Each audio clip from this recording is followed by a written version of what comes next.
series of in-person workshops on timely and important subjects on Recording in US-India defense progress. and security partnership. These stakeholders include journalists, storytellers, defense experts, defense industries, media professionals, and community leaders, among others. Today, India is the only developing country that is a member of the Critical Minerals Partnership, Artemis Accords, and Initiative on Critical and Emerging Technologies. India is also the only South Asian country to be part of the Indo-Pacific Economic Framework. The India-US relationship is poised to grow further in the years ahead. Cooperation between the two countries strengthens US security, bolsters India's prosperity, and enriches American society. An enormous range of Americans have a stake in the US-India relationship and vice versa, and expects further progress in utilizing the full potential of US-India defense ties as it spans the scope of human endeavor from sea to space, from security to health, from energy to education. With a vision of India becoming a developed country by 2047, I guess the US is going to play a major role in it. Towards further strengthening this partnership, this is the fifth in-person workshop after Kolkata, Jaipur, Mumbai, and Hyderabad of this series, and after this we would have a mega concluding event in the coming months in New Delhi. As we proceed with the series of workshops, we'll have concrete outcomes coming out of these workshops, which we would reflect in our timely reports. I thank the wonderful audience and the distinguished speakers, and I look forward to listening to today's sessions. With this, I'm pleased to invite Pradeep Mehta, Secretary General, CUTS International, to deliver his opening remarks. Join Purushendra in welcoming you all to this event. As he said, this is part of a series of events that we've been doing. I have been to another one of the same and found that there is a strong enthusiasm about the issues that we discuss, particularly in the context of US-India cooperation. And as Puru pointed out, it's not only in the area of defense, but increasingly trade as well. US is one of our most valued partners in today's geopolitical arena. We are friends, we are not allies, and as part of India's foreign policy to retain its strategic autonomy. In spite of that, we are very active in the Quad, the four nations partnership, India, US, Japan, and Australia, and in the Indo-Pacific Economic Framework. Now, all of these have a bearing on what we are going to discuss, or even in terms of how we proceed in the in the days to come. In 1949, the first Prime Minister of India, Jawaharlal Nehru, had once told US President Harry Truman that I trust these two republics of the Western world and the Eastern world will find many ways of working together in friendly and fruitful cooperation to our mutual advantage and for the good of humanity. What was then known as Eastern and Western, now it is North and South. But now it's about 76 years now. It may be highlighted that this vision has manifested into a dedicated partnership standing the test of time, finally culminating into mutual investment in aligned long-term trajectories between the two largest democracies and market economies of the world. Owing to the converging security and strategic interests embedded in this commitment to promoting a resilient, rules-based international order, a substantial bilateral progress has been witnessed through the ideation and execution of a comprehensive global strategic partnership. In fact, the year 2023 remained at the cutting edge of enhanced cooperation with two leader-level summits, groundbreaking agreements on defense cooperation, a new technological partnership and coordination on global challenges. Consequently, there has been heightened optimism and dynamism, trusted and natural partners to collaborate in enhancing the multifaceted roadmap for defense industrial cooperation. Defense cooperation between India and USA has become an integral and central aspect of the national security policy of both the countries and has grown significantly in the recent past. Defense Technology and Trade Initiative, has been instrumental as one of the foremost benchmarks of India-US elevated dialogue on cooperative research and development of defense trade to the highest levels of government. And one of the guides for this particular thing, General Anil Ahuja, is with us today in this audience, and I look forward to hearing from him something which is closer to what happened and what would happen. Keeping indigenous defense production, technology sharing, and promotion of supply chain resilience at the core of interaction. Both India and US are looking forward to the finalization of the security of supply arrangement. So our principal priority to further coalesce the defense industrial ecosystem. With the backdrop of the 5th annual India-US 2+2 ministerial dialogue, the countries have been focused on interoperability and maximization of shared benefits of agreements like the Logistics and Exchange Memorandum Agreement, so that reciprocal steps can be identified, thereby enhancing the reach of each other's national security services. This event was rightfully preceded by the launch of the India-US Defense Acceleration System, which is called Index X, in June 2023 during the state visit of the Honorable Prime Minister Narendra Modi to the US, to expand the strategic technological partnership and cooperation between governments, businesses, and academic institutions of both the countries. Additionally, the ministers have also confirmed the recently established negotiations between General Electric Aerospace and Hindustan Aeronautics Limited for manufacture of GE F414 jet engines in India. This would inevitably be instrumental in accentuating ground mobility systems. Synonymously, aspects like the launch of the Indus X enable startups to leverage opportunities in the defense ecosystems of India and the US, along with interoperability, communication, and facilitation of seamless cooperation between armed forces deserves special mention. In fact, the thread has been taken up since the initiative of Critical and Emerging Technology launched in 2022, what is popularly called ISET. Assuming a very critical position, also recently reflected in India's interim budget, which was announced just a few days ago, 1st of February.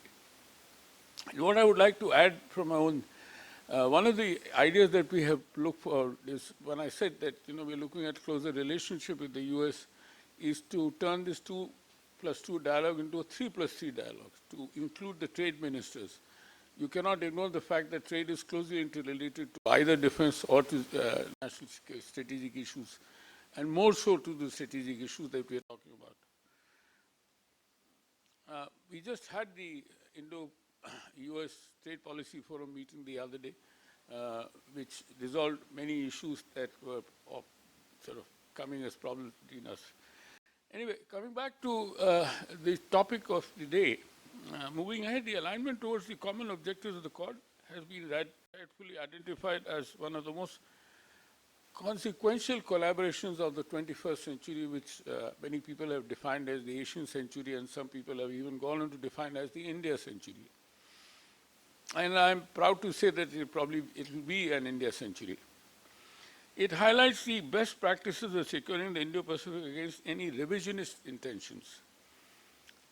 The recently concluded Indo-Pacific Regional Dialogue 2023 and annual Apex level international conference of the Indian Navy on 13th to 15th to 17th November addressed holistic maritime security issues, built skillfully on the 2+2 dialogue, appropriating global norms and standards of India as a dynamic knowledge and capacity building partner on the global platform. Accelerating and banking upon the idea of Atmanirbhar Bharat, India has been recognized as a leader in furthering its indigenous defense production in collaboration with US, advancing the partnership in the maritime domain awareness. I may like to add here that the issue about defense equipment cooperation, I would say, rather than defense cooperation alone, is a way forward that I see as having a huge potential. and particularly how US companies which are equipped, which are engaged in manufacture and supply of technologies are able to locate, many have relocated to India, including in Bangalore and Bombay and so on and so forth. And that it's a growing trend. And we do hope that this trend will expand. See, India is also, when we say Atmanirbhar, it doesn't mean we are autarkic, as a lot of people have misunderstood it to be. It means self-reliance. Self-reliance would mean that what the Honorable Prime Minister has spoken about is we would like to make in India for the world. So it is not as if we are closing our borders or we are thinking only inwards, but we are thinking outwards simultaneously. The term self-reliance actually came about Atmanirbhar as a consequence of the kind of India-China and US-China conflicts which happened at one point of time. We were dependent a lot upon imports from China. We continue to depend a lot. Our trade with China, incidentally, continues to grow for gravity reasons. Now, the idea which the Prime Minister had was that how can we expand production in India in order to be able to take care of the flow of investment which is coming out of Western investment coming out from China to India. I don't know whether we are doing very well. The other day there was a bit of a controversy about it where the US ambassador spoke at the Jaipur Literature Festival that there are still problems in relocating investments, which is going to Vietnam. And there was a counter to that, a rejoinder to that by Amitabh Kant, the G20 Sherpa, G20 India Sherpa, saying that, look, US is very protectionist, so just don't, there's no point calling out for what is happening in India as such. But the point is that, two wrongs don't make one right.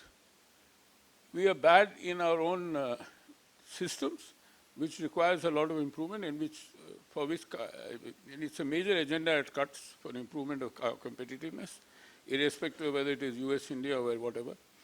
At the same time, what the US Ambassador Eric Garcetti spoke at Jaipur, which is where I'm from, which is where we are located, is right.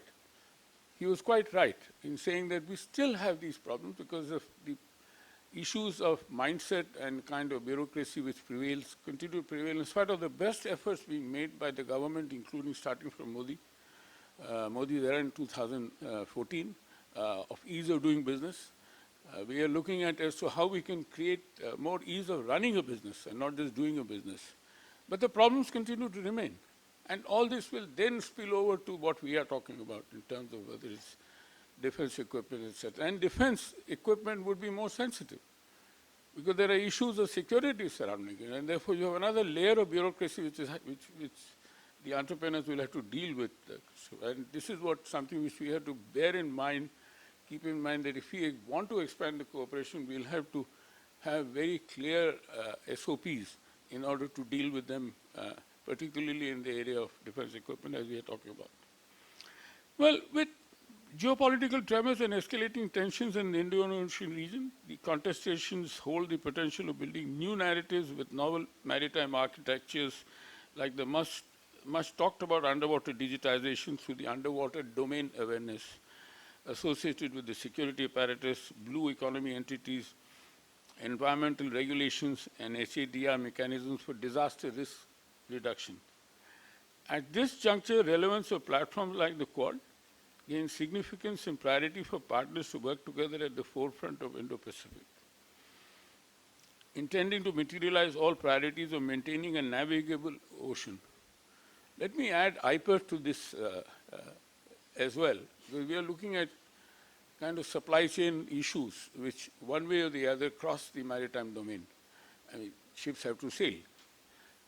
And supply chains are dependent upon, clear seas, seas which are navigable, and ships are not attacked by hostile actors.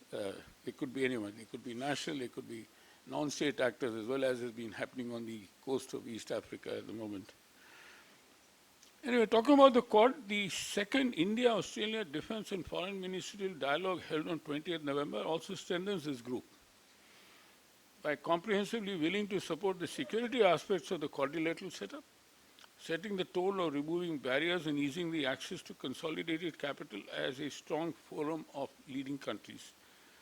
Finally, India's vision of being the net security provider in the region shall also gain momentum as a progeny of this partnership, helping the country in creating its niche in the Indian Ocean maritime security. Mind you, this is also being contested very strongly by China.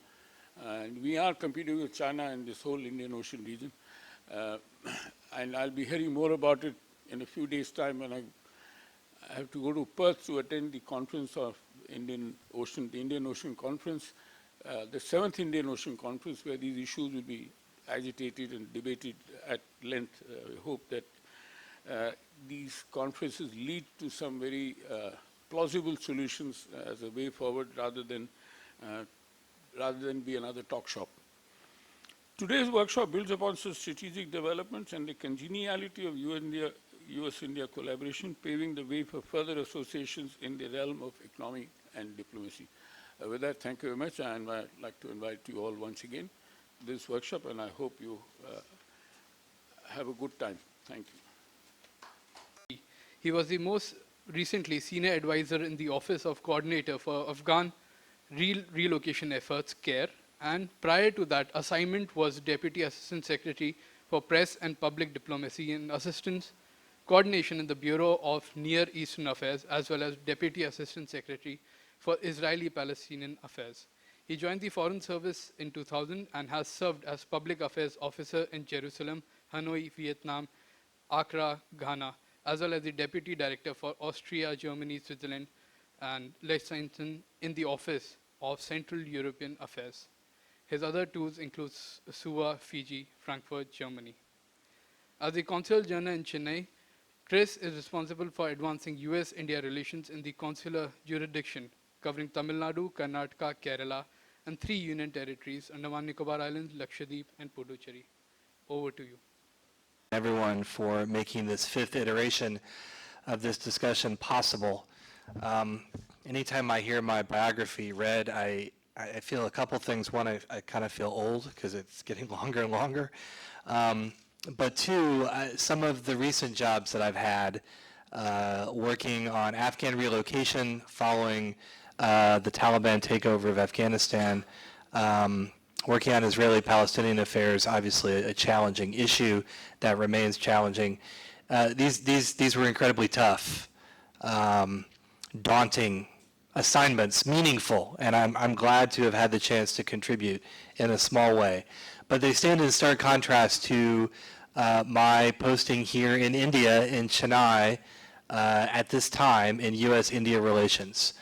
Because as Pradeep alluded to, we are at a bit of a moment in US-India relations, and there is a lot of momentum behind the relationship between both countries. And you see that across the board.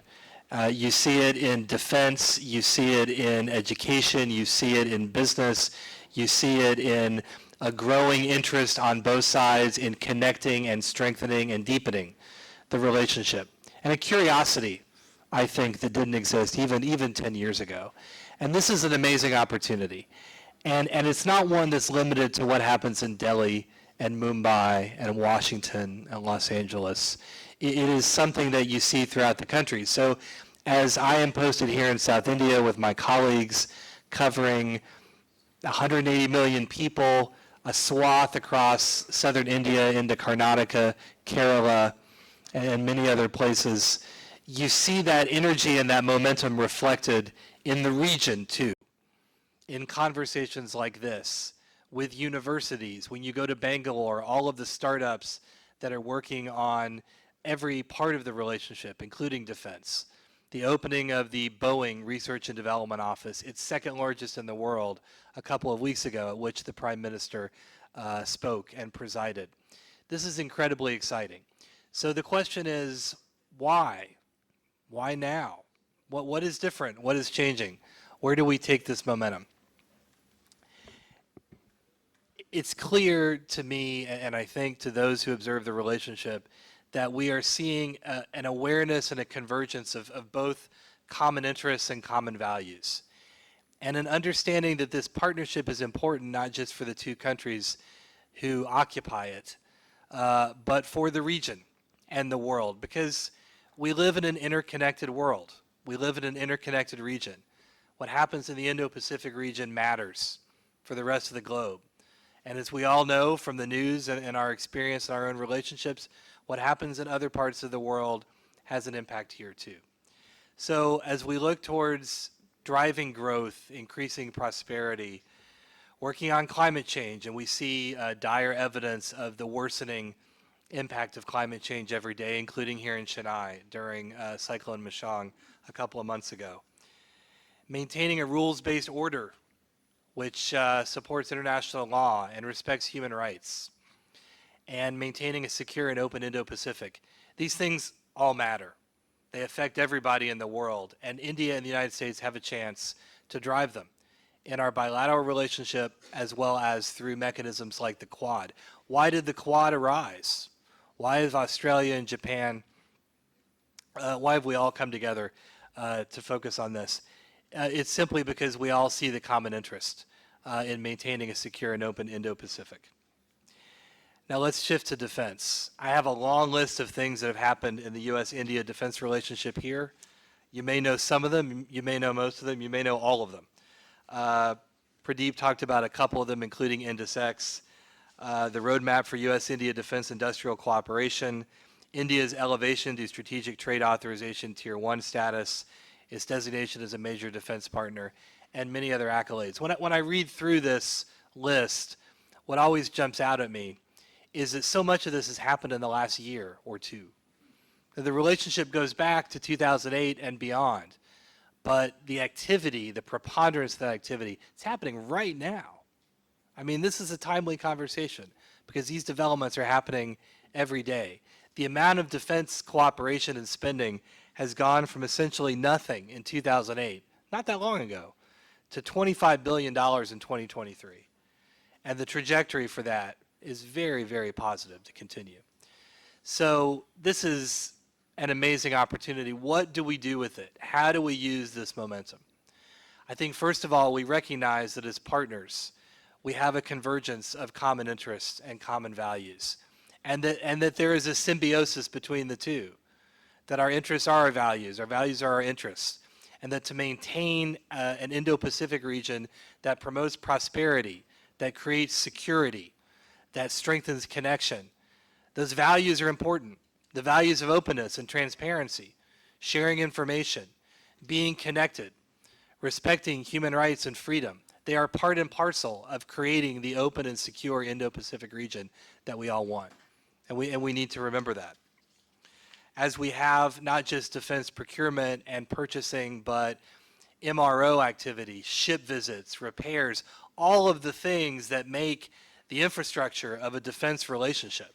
A lot of times the focus is on the big purchase or the big provider or the thing that is the flashiest or the coolest to see. But man, that foundation goes all the way down. And if you're going to have an effective defense relationship that really promotes the security that we all seek, then every piece of this is necessary. From maintenance to visits to exchange of information to connection and partnership. All of that is happening, and it's happening throughout India. You see these ship visits becoming matter of course. Something that used to be a big and unique deal is now another demonstration of the relationship. And that's a good place to be. Frankly, when you start to say, oh, another ship visit, that's great. Oh, more MRO work, fantastic. Rather than, oh my gosh, we've never done this before. We're moving out of the we've never done this before phase and into the normalization, the continuation of this relationship, and that's good. So where do we take this going forward? This is a theme, and Pradeep talked about this a little bit. You know, whether it's trade or business or education or defense, it needs everybody. To be successful, we need every part of India. All of the innovation centers in Bangalore, Chennai, Coimbatore, Pune, the universities, the research and development centers, the SMEs, the micro enterprises.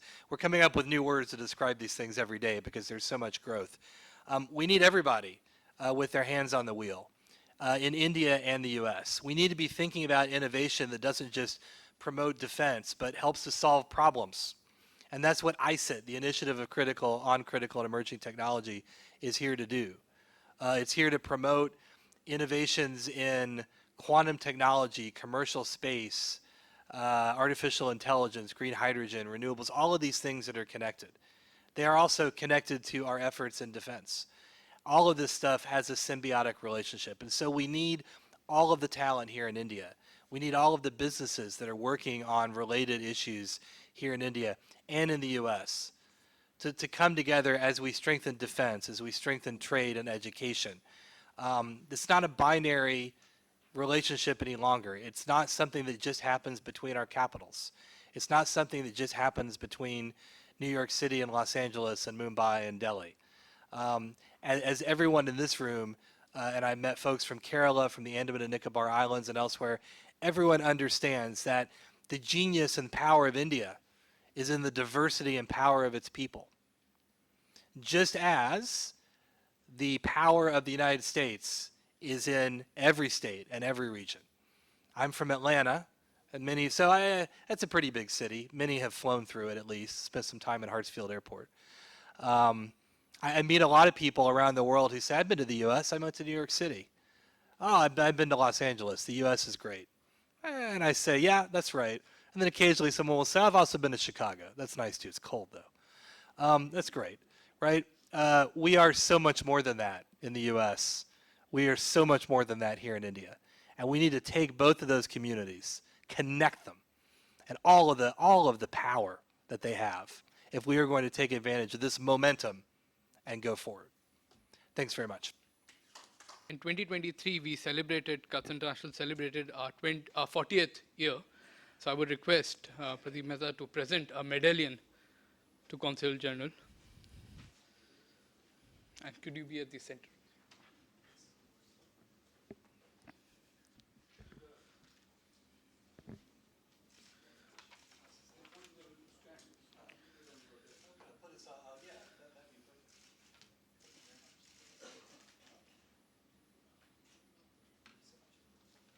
Thank you again, everybody. With this, now, I would like to call upon Dr. S. Christopher, former chairman, Defense Research and Development Organization, to deliver his keynote address.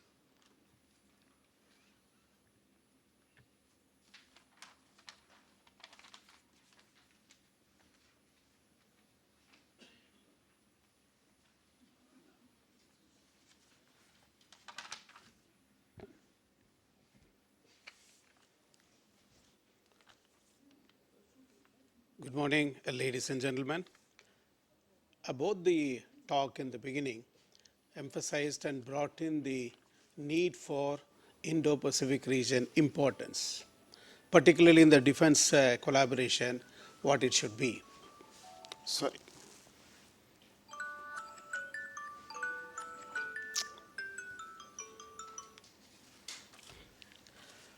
Well,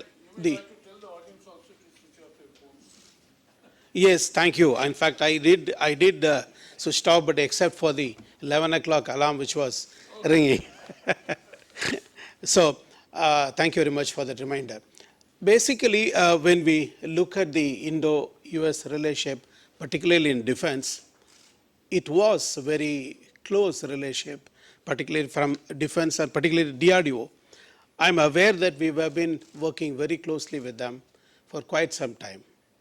After the sanction, the whole thing changed a lot. We rather went away from it, and most of the component we went to Europe as well as elsewhere.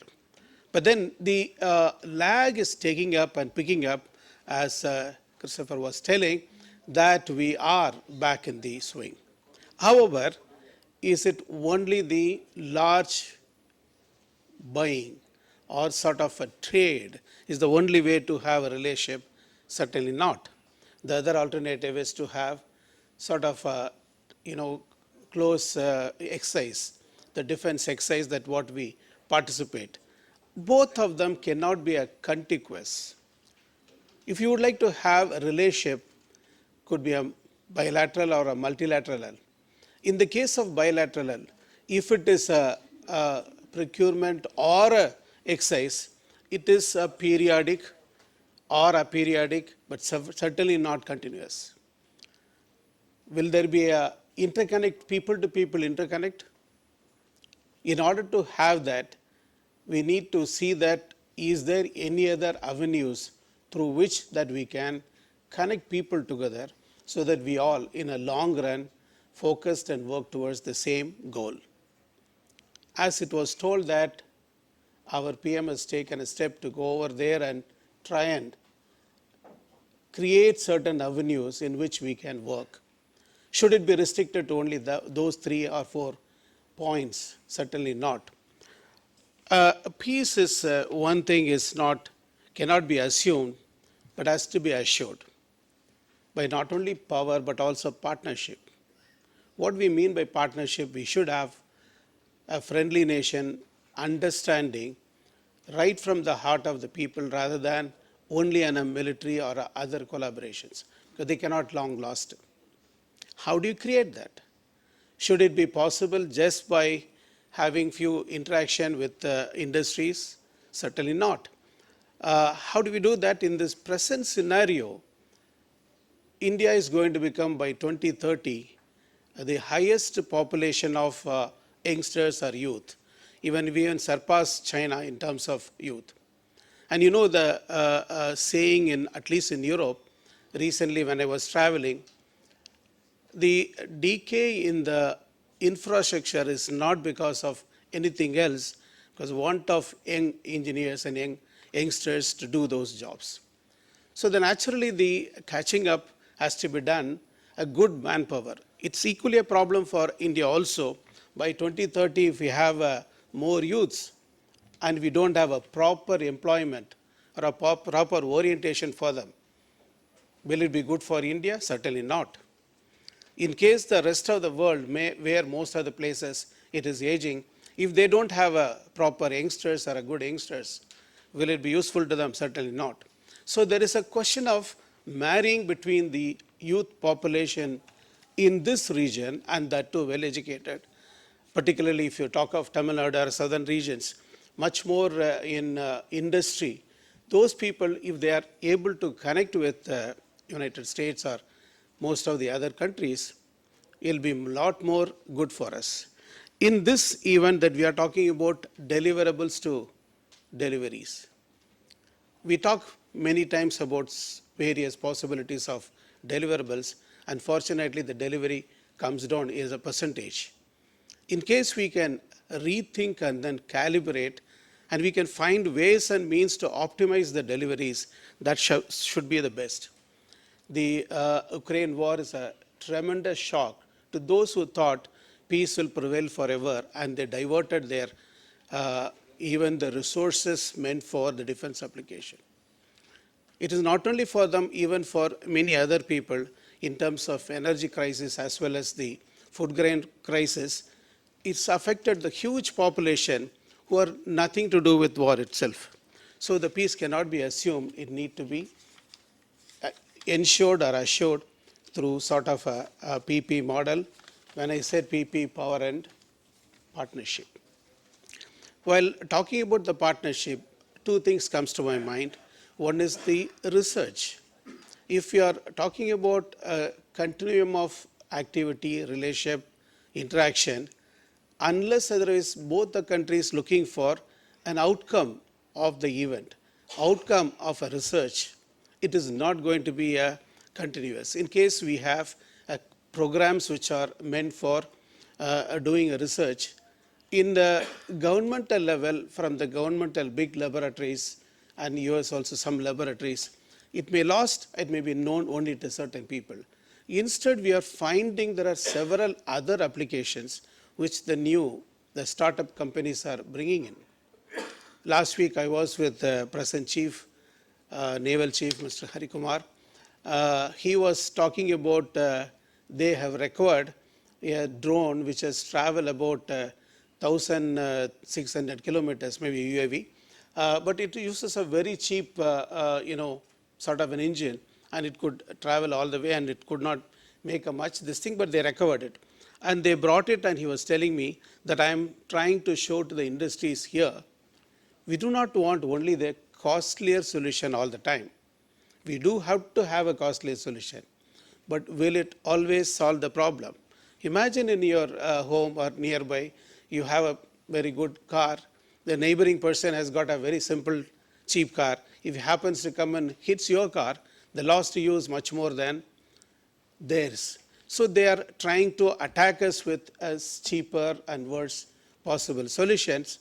But should we have a equivalent competing solutions for those things? His request was that, can you find out some companies who can help us out in terms of thinking in those lines?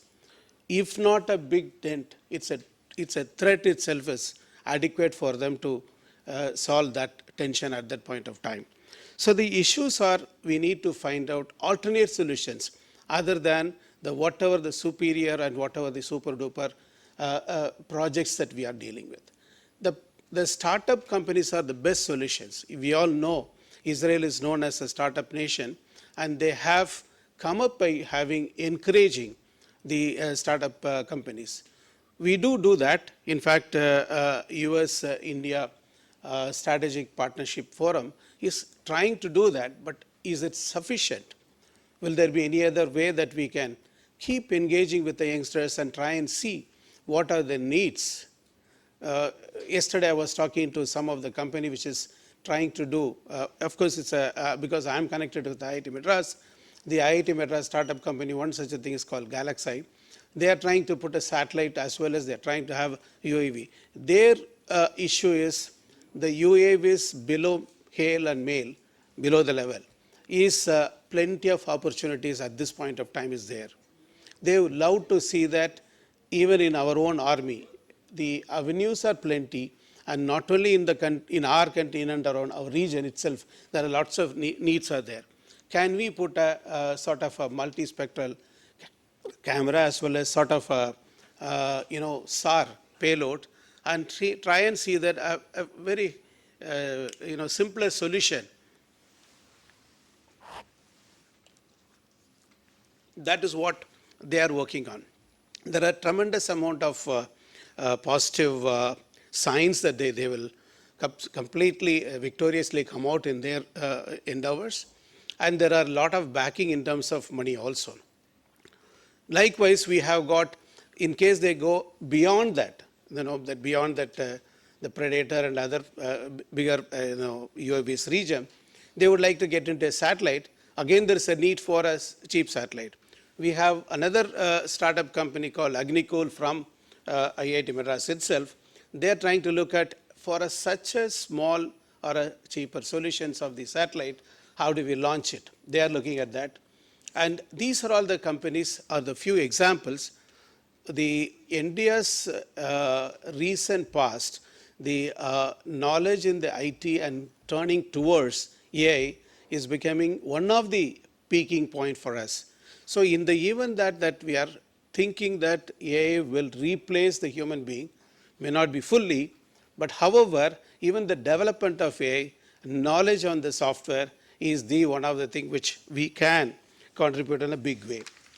Again, the other alternative is, apart from the startup, even can we look at DARPA type of projects? That has been asked many times to DRDO when we were there. So start with, we thought that we'll try and give the projects to the institutions like IITs, which we did. Unfortunately, in the country, the emphasis for the professors for their own growth is not to do any major projects. If they have a publication which can be leading to some good knowledge, but not necessarily a product, they were given the equally good importance and their own promotion growth. Consequently, Indian professors do not go on a major sabbatical to the companies within the country and try and develop products. That's not in their part. So when this thinking came in, and then we thought that what alternative we can do, we have in 2015 when I was the secretary, and then with RM, none other than Sri Manohar Parrikar was there, and he himself was a entrepreneur. So we decided together that we will give a R&D project, a research and development project there is no outcome. Maybe from the industries also should be supported. Until then, projects or the procurements from the industry has to be with an outcome, and if the outcome is not there, they were not paid. Here we well decided that even if the outcome is not completely, it's not a 1-0, even proportionately something we should pay them, then only we can encourage R&D in the industries. Because if you want the product from the academia, that is not happening. The alternative way is to encourage directly the industries. There we started with the Technology Development Fund, 15 crores maximum for per project, but then today it is about 50 crores.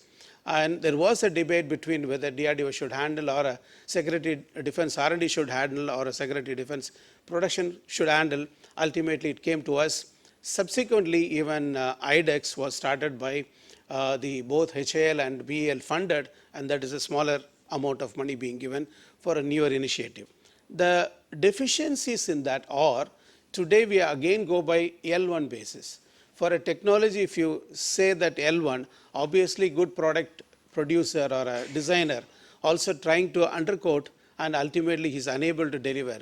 We are not getting full success in all the projects. Another problem also that we have not encouraged much with the project or the problems statement they came with.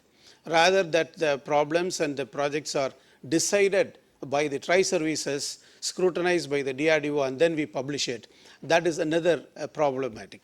But then we would like to have sort of a relationship.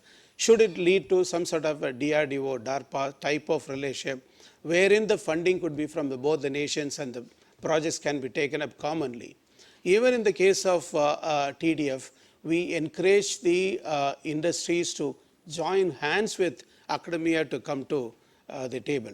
Likewise, is there a possibility that the academicians could be from foreign countries? Because we have several people, and in the area of our choice is working in the academic area, not necessarily a defense lab we have to throw open. As a starter, can we have for TDF, can I come with the industry which is willing to knock at the door of the universities and abroad, particularly in the US, and then come with a proposal which can be encouraged, the vice versa.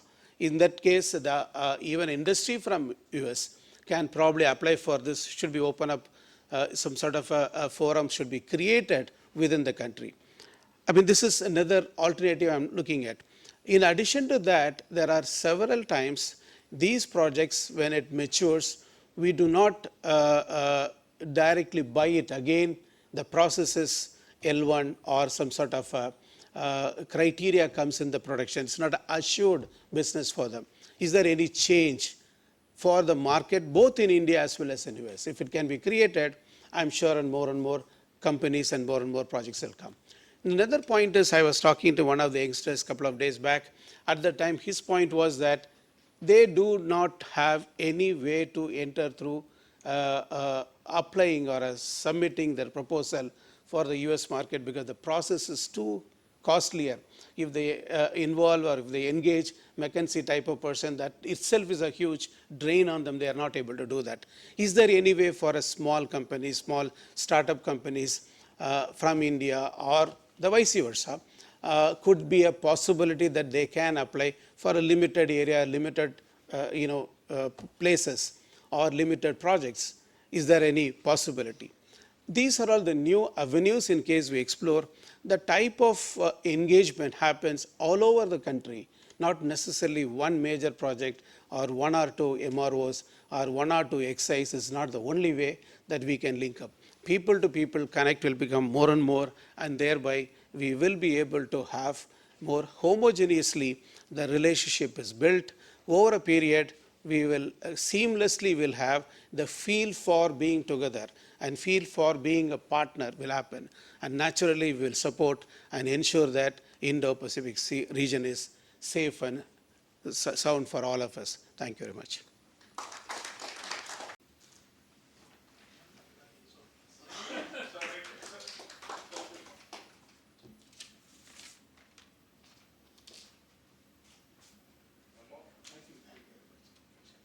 Would you like to come here? Of course. Will you take a picture? So the name, yeah, exactly.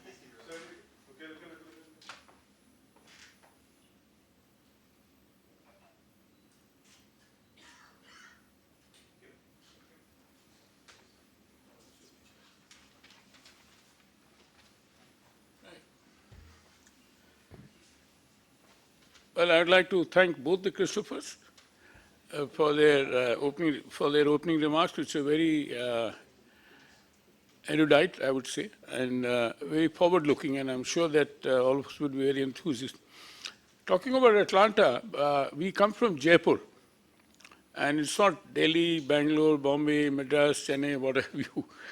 And Jaipur is a very beautiful city, the pink city of India, the capital of Rajasthan. It's close to Bombay, it's close to wherever, whatever you can think. So the point which Christopher made is something which, I've been to Atlanta a couple of times, by the way. I have a lot of family there, with which I come to the point that was being made by Mr. Christopher about this people-to-people contact. Only, as I said, last week I was in Australia, and even before that, we been talking about how do we build up relationships between Indian diaspora and us. That's one very strong way how to build people-to-people friendship, because they do come here regularly, and the same thing, Australia is a mini US as far as many of these factors are concerned. And my own son-in-law is an Australian citizen now. All of them, whether it's in US or Australia, it's a very similar pattern, because they all go for higher studies there and then stay back to enjoy a better life, quote unquote. I was offered many times this opportunity, but I decided to stay back in India and not to take up a job abroad for several reasons. I just find it more happy to be here and so on. Now, so people-to-people contact is extremely important, Mr. Christopher, as you pointed out. And I said, this is something which there are many organizations which are engaged in it. You mentioned USISPF, for example, USIBC. Now, their area of work is mainly business to business. Though we as a civil society organization are also part of their activities, both of them, in a big way. In fact, one of the activities we did with USISPF a few years ago, both in India and with USIBC in India, USIBC in India and USISPF in Washington, D.C. was a thing which you perhaps did not mention. There is a US-India Innovation Fund. I don't know what the precise name is, but it is something like this, which needs to be explored for many of the research activities which have, and they have done a lot of good work in the past. But there seems to be, it's kind of dormant and needs to be revived because the program exists, the system exists, probably funding has to be rewired, as it were.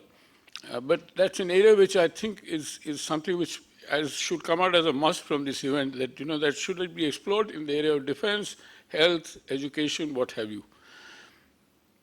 Finally, Mr. Christopher, you spoke about satellite, etc.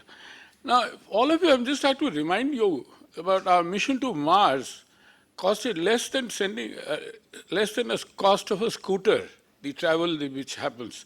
So it is possible, as you have said, that we in India are quite capable of doing things at a very low, appropriate cost, I would say, appropriate. So these are factors which we must keep in mind in order to be self-confident and therefore Atmanirbhar Bharat and not autarkic Bharat, as some people might have misunderstood. Now, one thing which you mentioned, and this is something which you've been advocating for a long time, this L1 approach is bad. Now, I'm told in China they take the average bid. Though in India, in order to overcome the L1 problem, we often have the two-cover system. First of all, you have to be technically qualified in order to be able to put in a financial bid, or your financial bid is not opened until your technical bid is. But even then you suffer from the L1 syndrome, that you may end up buying a bad service and not being able to get the best. So we have to think in terms of average price, so what could be the best possible thing, and I'm sure that might be the best possible way forward. Now, as I said, in terms of common projects that you spoke about, let us explore this US-India Innovation Program. We'll find out more and be able to send you feedback as to what happened. There is a report of that roundtable available on our website which gives you these details, etc. With that, I would like to thank both the Christophers again for this opening remark, and I hope that we have been able to give you sufficient thought to be able to engage into a good discourse during the day. Coming back to the medallion that I gifted to this, we are just celebrating our 40 years. We are proud for that. And later on in the afternoon, after this event is over, we have a 40th anniversary lecture by the noted econocrat or economist Dr. C. Rangarajan, who will speak about Indian economy and its way forward. And I would request you to please stay for that as well. Thank you very much.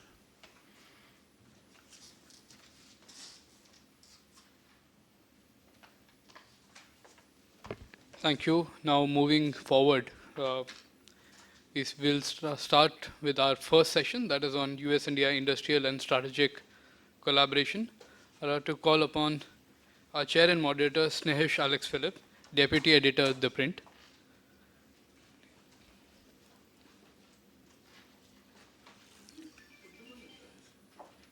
Air Marshal M. Mathewswaran, Founder, Chairman, and President, the Peninsula Foundation. Lieutenant Anil Ahuja, Indian Co-Chair of the US-India Defense Technology and Trade Initiative, Interagency Task Force, and also Distinguished Fellow, CUS International Washington Center. Next, Wing Commander Madhusunan, Vice President, Aerospace and Defense, Tamil Nadu Industrial Development Corporation Limited. Dr. T. Suvarnu Raju, former Chairman and Managing Director, Hindustan Aeronautics Limited. And G. Balachandran, former consultant, Indian Institute for Defense Studies and Analysis. I try and look after defense, security, and foreign affairs for The Print. And many people on this dais are people that I know and I've worked with closely in the past. And thank you so much, CUTS, for giving us this opportunity to come and be here and discuss this important relationship. Now, you've spoken about the Indo-US ties. I would say that it's a very uncanny relationship for both countries, as a matter of fact. The first is that for the US, they've always operated in terms of allies, or based on treaties. But here with India, they are in a relationship which is not based on any kind of treaty, which is not based on any kind of alliance. India is not an ally of the US. And India follows what is called as strategic neutrality, or strategic autonomy is how they would put it. And we had earlier from the Chennai consulate speaking to us about the scope of defense cooperation that has increased.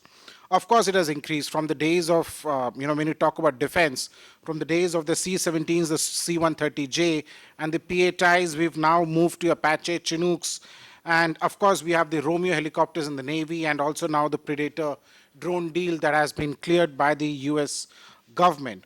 But besides all of this technology, there is a lot happening in the background also behind the screen. For example, we have a crisis at the northern border since 2020. And when our soldiers got deployed to these high altitude areas, we didn't have enough of high altitude clothing for our soldiers. A lot of these clothing for the immediate set came from the US because of the logistics agreement that was signed by the Modi government with the US, something that the US has been pushing for long. Also, when it comes to India and China crisis, it is the Americans who are providing us with a lot of satellite imagery, which is helping us have real-time information about Chinese positions and Chinese movements. A lot of this has not come out. But then, as I say, the Indo-US relationship is at a particular point of time, which can only move ahead from here. But is there really the trust? What is driving India-US relations? Is it China that is driving India-US relations? Is there a trust factor, or is there a trust deficit in the ties? And for this, we have an excellent panel here to discuss about the growth of Indo-US defense ties. I have with me, of course, on the extreme left, I have with me Air Marshal M. Mathewswaran. He is the founder, chairman, and president of the Peninsula Foundation. I also have with me, G. Balachandran. He's the former consultant with the IDSA, which is now the MP IDSA. I have with me, of course, T.S. Raju sir. He is the former, chairman and managing director of the Hindustan Aeronautics Limited, a unit which will play a very crucial role in the Indo-US ties. Remember that India and US have agreed for the, technology transfer TOT as part of the G engines, and HAL will play a very critical role in this. I also have with me, Wing Commander Madhusudan. He's the Vice President, Aerospace and Defense, Tamil Nadu Industrial Development Corporation, and defense plays a key role because of the defense corridor that Tamil Nadu has. And of course, towards the last on my right, I have with me Lieutenant General Anil Ahuja. He's the Indian co-chair of the US-India Defense Technology and Trade Initiative. That is the DTTI Interagency Task Force and Distinguished Fellow at the CUTS. But DTTI itself is one example of where things can go wrong between India and US. When DTTI was launched, it was launched with much fanfare, but now it's nowhere to be seen. Now we have what is known as the ISET, the Initiative on Critical and Emerging Technologies. So that is something that he would speak on. I've been given strict instructions to limit all speakers to 7 minutes, but so I'll chip in whenever I have to, sir. But first, we will have Air Marshal Matheshwaran sir on the issue. Thank you, Snehesh, and I thank CUTS International for this wonderful program that you put together. Well, let me start because 7 minutes is a tight time frame, so let me try and catch and pump in as much as possible. The Indo-US or India-US strategic partnership has two elements. One is the foundational strength of people-to-people, alignment and exchanges and interests. And that part has been there from the time of our independence. Our favorite destination for our students is the US for higher education. We've had people-to-people exchanges. There's a very robust and thriving community of Indians in America who are citizens there now. And you have two of them who are competing for the next presidential elections as well. And it's now the wealthiest community there as well. So the people-to-people exchange and people-to-people alignment, and the alignment from a perspective of democracies and pluralism and diversity has been there right from the beginning. So that foundation is very strong. But when it comes to now geopolitical alignments, that's where the defense and aerospace relationship comes in. When you take space, we've actually worked together on space because of space. When we started, it was outside the defense. And when the US suspected that the space is likely to now materialize into defense strengths, 1993 is a classic example when the US vetoed and pushed us by 20 years in the cryogenic engine program.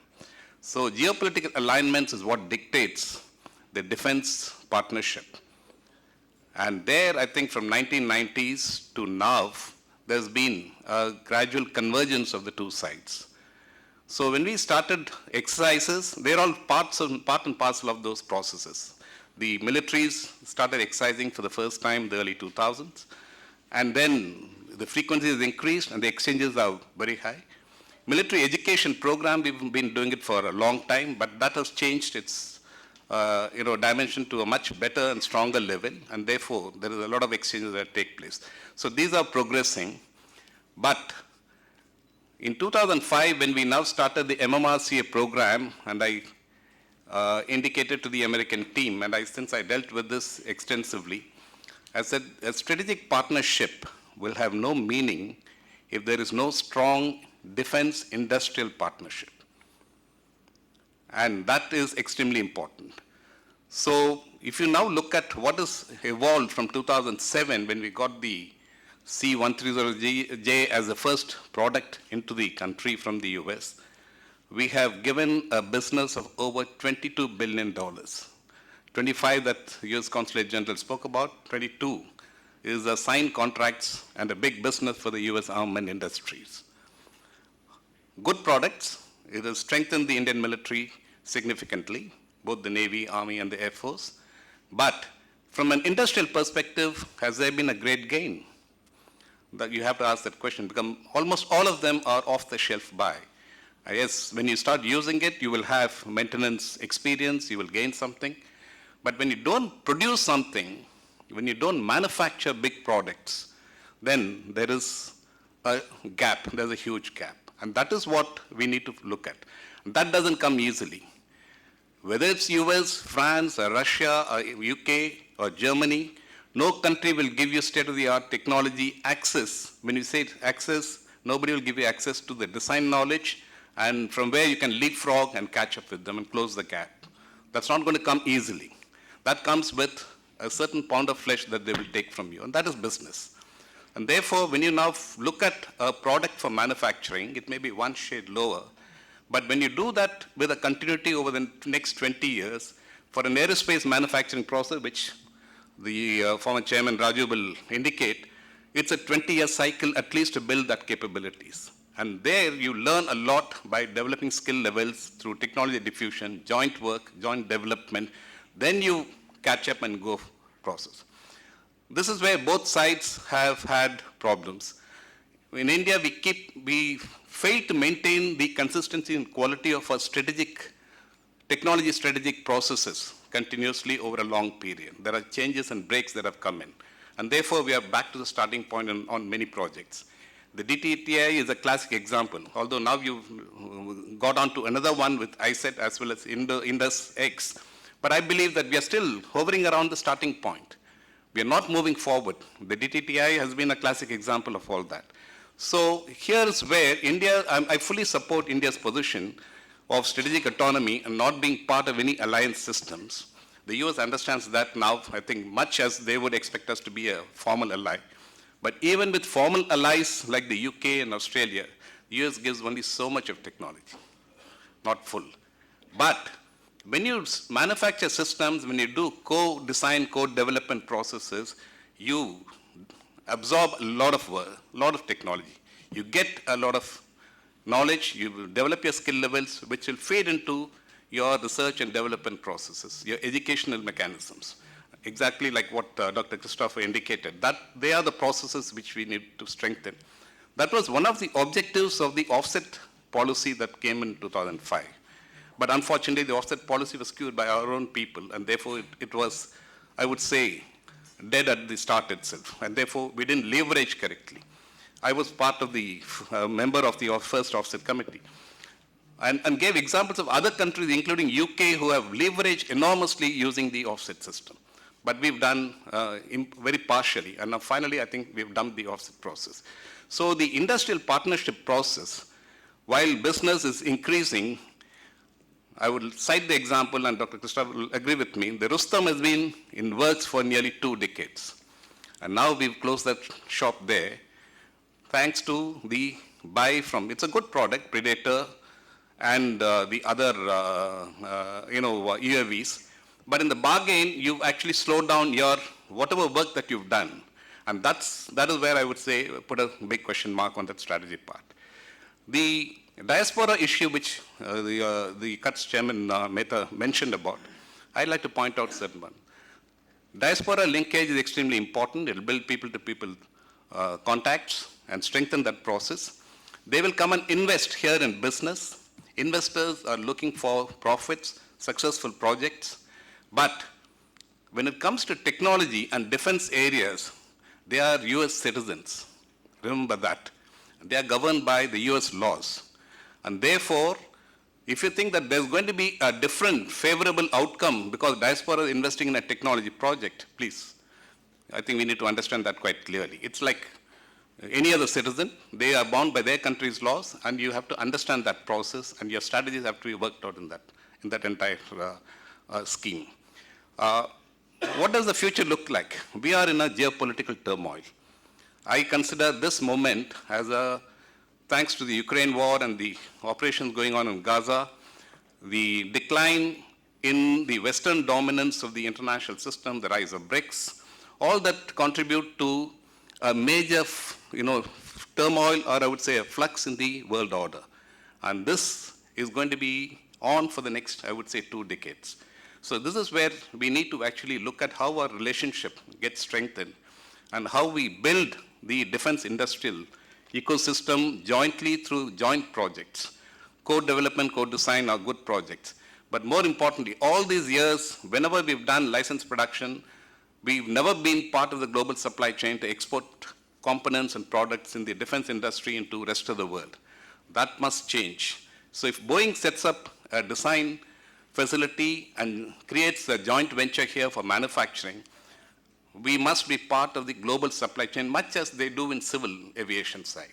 They have a factory in, Tata's have a factory in Nagpur, both for Boeing and Airbus, and they are exclusive suppliers to Boeing and Airbus for the global supply chain. In defense, it must work in the same way. And this is what we need to examine. As far as R&D is concerned, if it is not a joint venture, the Boeing R&D facility, the biggest one that's been set up, will work to great advantage for the Boeing because Indian engineers are highly capable and they leverage that expertise. In 2005, when I visited the Jack Welch Research Center in Bangalore, that was GE's largest design center or research center outside of the US. 3,000 engineers in 2005 were working for GE's requirements. How do they contribute to Indian technical and strategic development is a question that we need to ask ourselves. I'll stop here. I don't think, have I exceeded the time? It's okay. You're well within the time. Thank you so much, sir. But we'll carry forward the discussion with you on the Q&A round. Yeah. But thank you so much. He mentioned some very important points, and I think almost everybody in this room would agree that we are still hovering around the starting point when it comes to the defense cooperation between the two countries. And when I say defense, it's the industrial cooperation between the two countries that really matter. Thank you so much, sir, for sticking to the time. We'll now move on to Mr. G. Balachandran. He has been with the MP IDSA. He will talk to us about the possibilities of the Indo-US ties and what really lies ahead for us from a strategic point of view and not just purely from a defense point of view.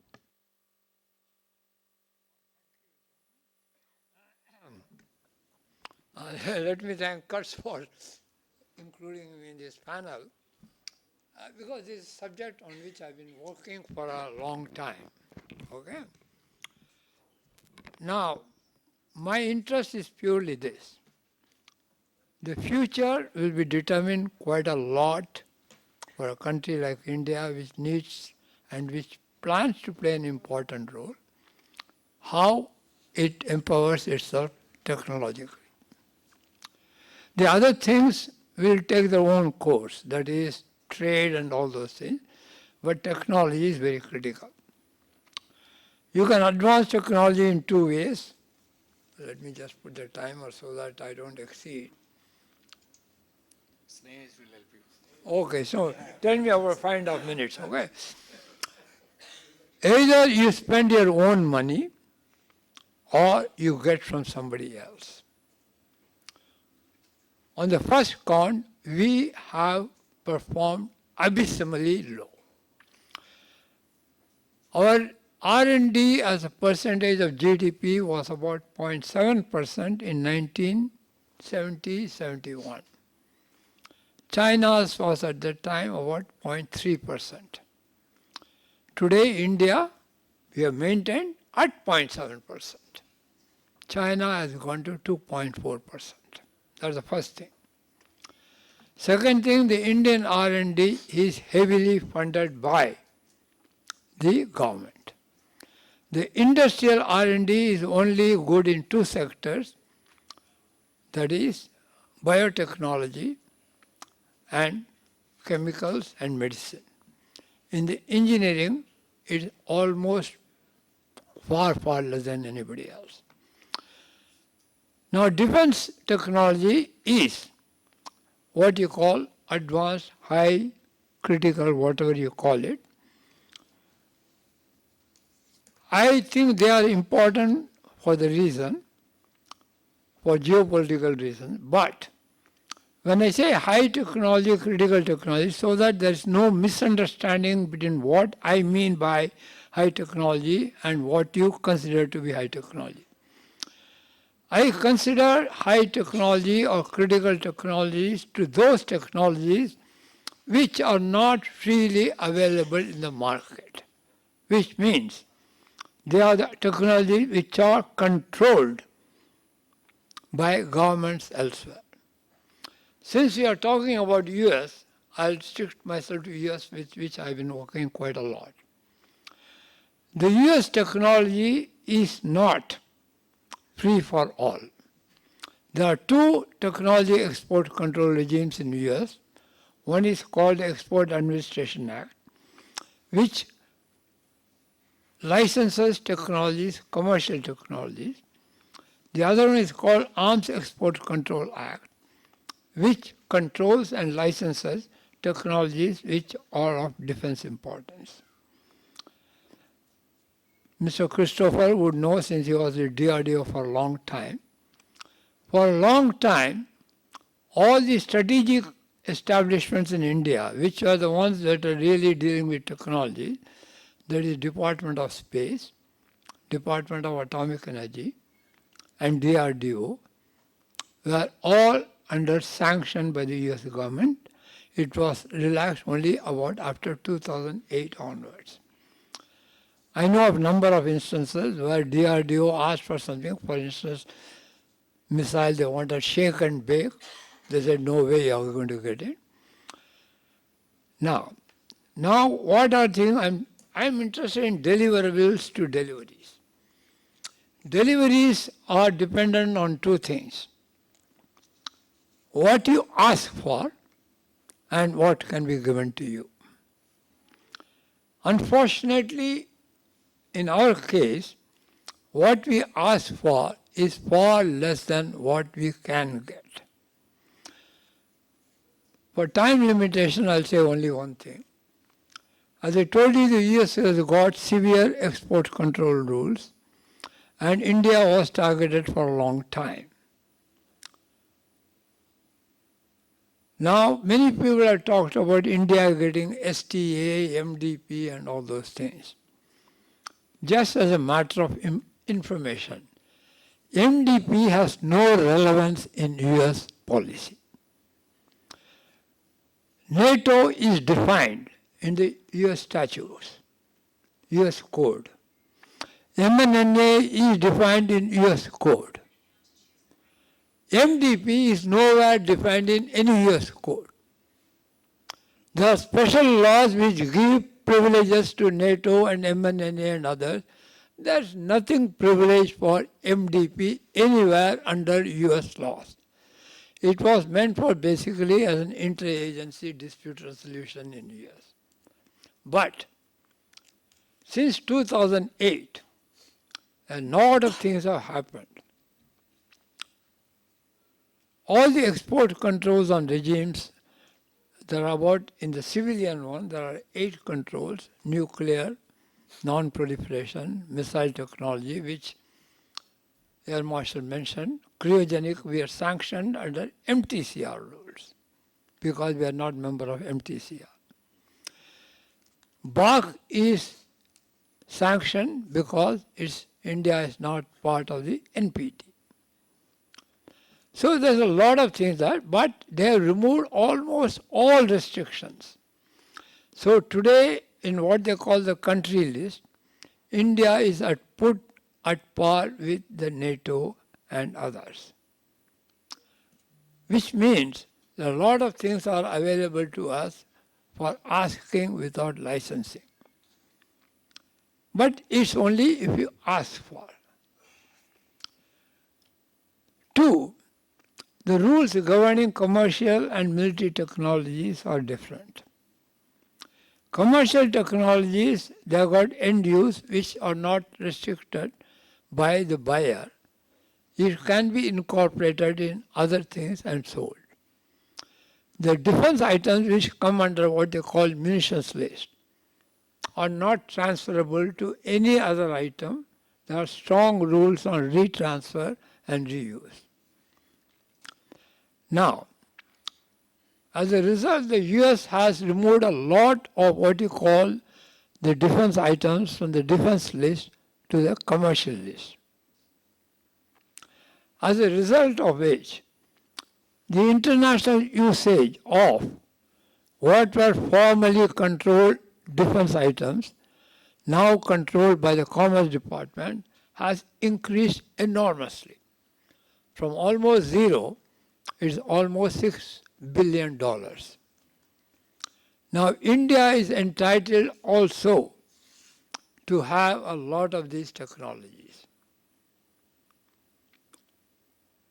Out of the 6 billion, India's license of these items is $6 million. We are not asking. 2, cooperative R&D projects. Now the thing is this, we talk about a lot. Our knowledge of Indo-US defense cooperation in the public domain is almost zero. I've been asking a lot of people, we are talking about DTTI, DTAG, ABCD, ICET, XYZ. Tell me how many joint cooperative R&D programs are between India and US today? Nobody knows. Somebody knows. It's not in the public domain. The only 2 instances, those who of you may know, is at the time of DTTI, 4 projects are announced called Pathfinder jobs. 2 of them were government to government. One was called MHEPS, Mobile Hybrid Electric Power Systems, and called NGEP, Next Generation Protective Ensemble. We signed both of them. DRDO was given the responsibility, CVRDE for the MHEPS, and the NGPE, the Gwalior laboratory. We abandoned both of them after 2 years. We are not part of those things. And I know of no other projects progress between India and US cooperative R&D. Without cooperative R&D, you end up buying stuff. 2, Marshall talked about offsets. The offsets are usually used by other countries to further the defense industry. As far as I know, as I told you, for any export or transfer or defense item or defense technology, you need a license from US government, State Department. As far as I know, no offset arrangement in India has ever resulted in a munitions license being granted. People talk about Lockheed Martin making empennage for I think 170, 130, right? 130. Tata is making fuselage. None of them are items which are controlled under the munitions list. That's absolutely true, sir. I can go to USA, buy it and walk out from the US airport with the empennage without anybody doing anything. Whereas if I buy a munitions items and if they catch me, I'll be put in jail. Therefore, to talk about offsets, defense cooperation, 2, no license has been given to Indian industry. All the licenses, I'm talking only about defense licenses, have been only to public sector entities, DRDO and ISRO. No Indian private industry, in spite of the relaxed export control rules, has ever applied for ordinary. Now, only one thing I'll make a point. There's a lot of debate, and even nobody knows whether the low usage of US technology in India is because of the non-request for such technologies or for the denial of those technologies.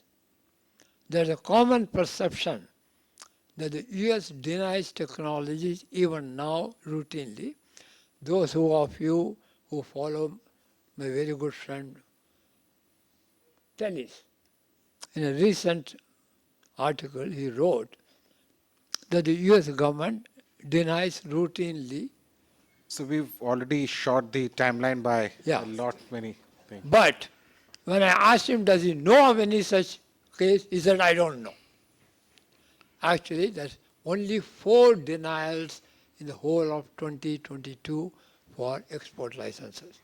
Therefore, I think Cuts and others need to do a lot of hard groundwork. There's no point in talking about we are good friends, we are democracies, we have got there, we have got here, we have got everywhere. Like I tell my friends, every year 5 Nobel Prizes are given, now 6.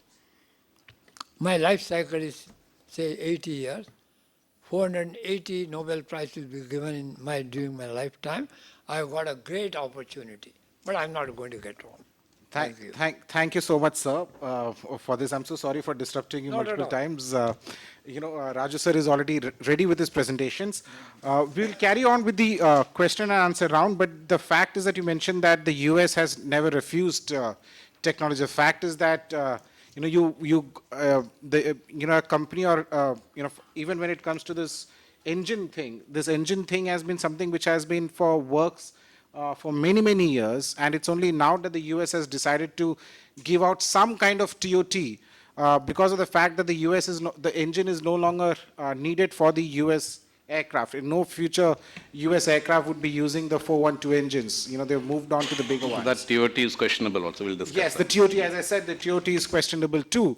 But yes, and for this, to talk about the technology, to talk about fusion, to talk about cooperation, of course, we have Raju sir, who is the former, the chairman of Hindustan Aeronautics Limited, which will play a very critical role in the ties between the two countries. Over to you, sir.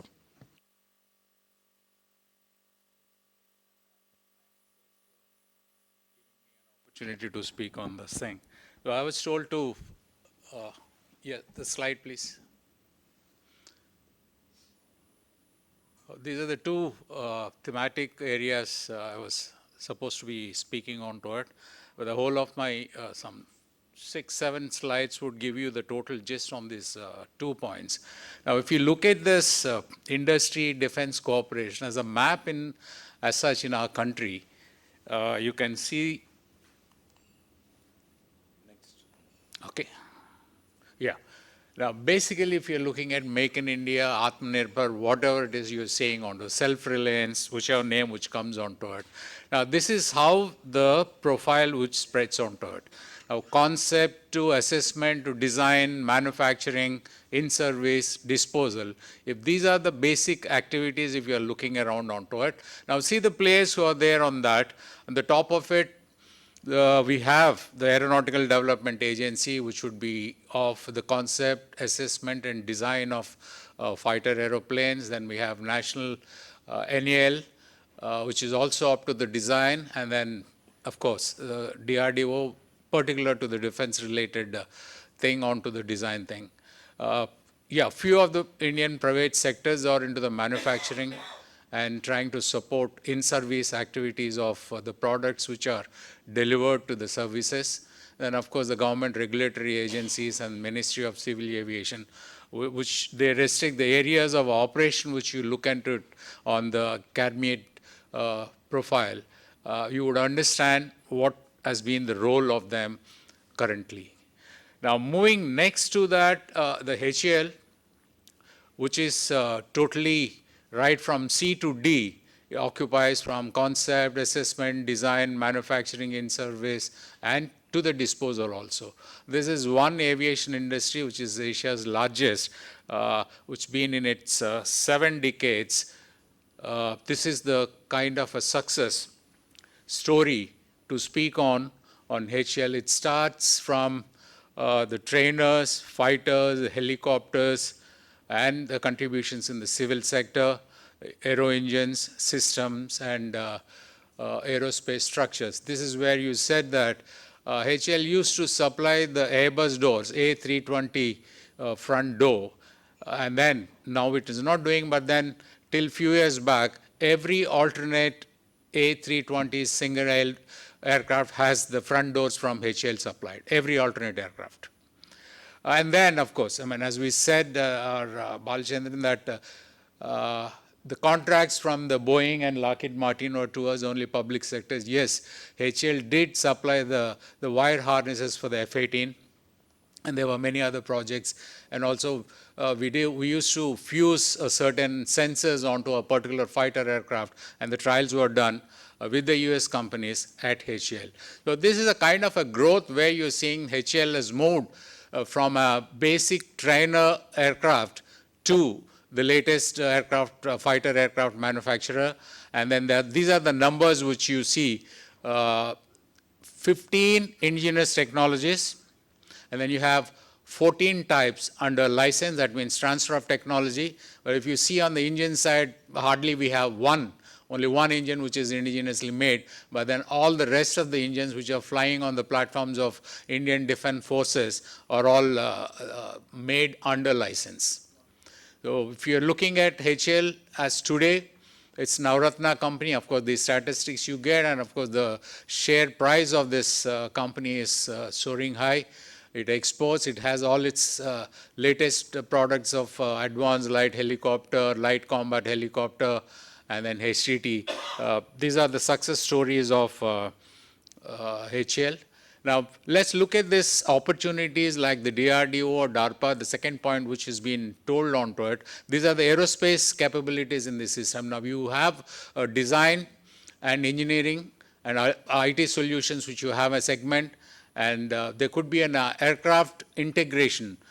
As of now, Hindustan Aeronautics Limited is being the one prime contractor of all making, right from nut bolts to the aircraft integration and flying them and delivering them and also removing from the service. Now, but this is the field where the major actors can restrain themselves, and the value addition should be up to 10 or 15%, the branding of the product which goes out from them, because not a lot of industries are matured to that. As the Air Marshal said, that it takes time for you to build. It is not overnight that you create this capability. It took about 70 years for this company to build such capabilities. Of course, there is a large variety.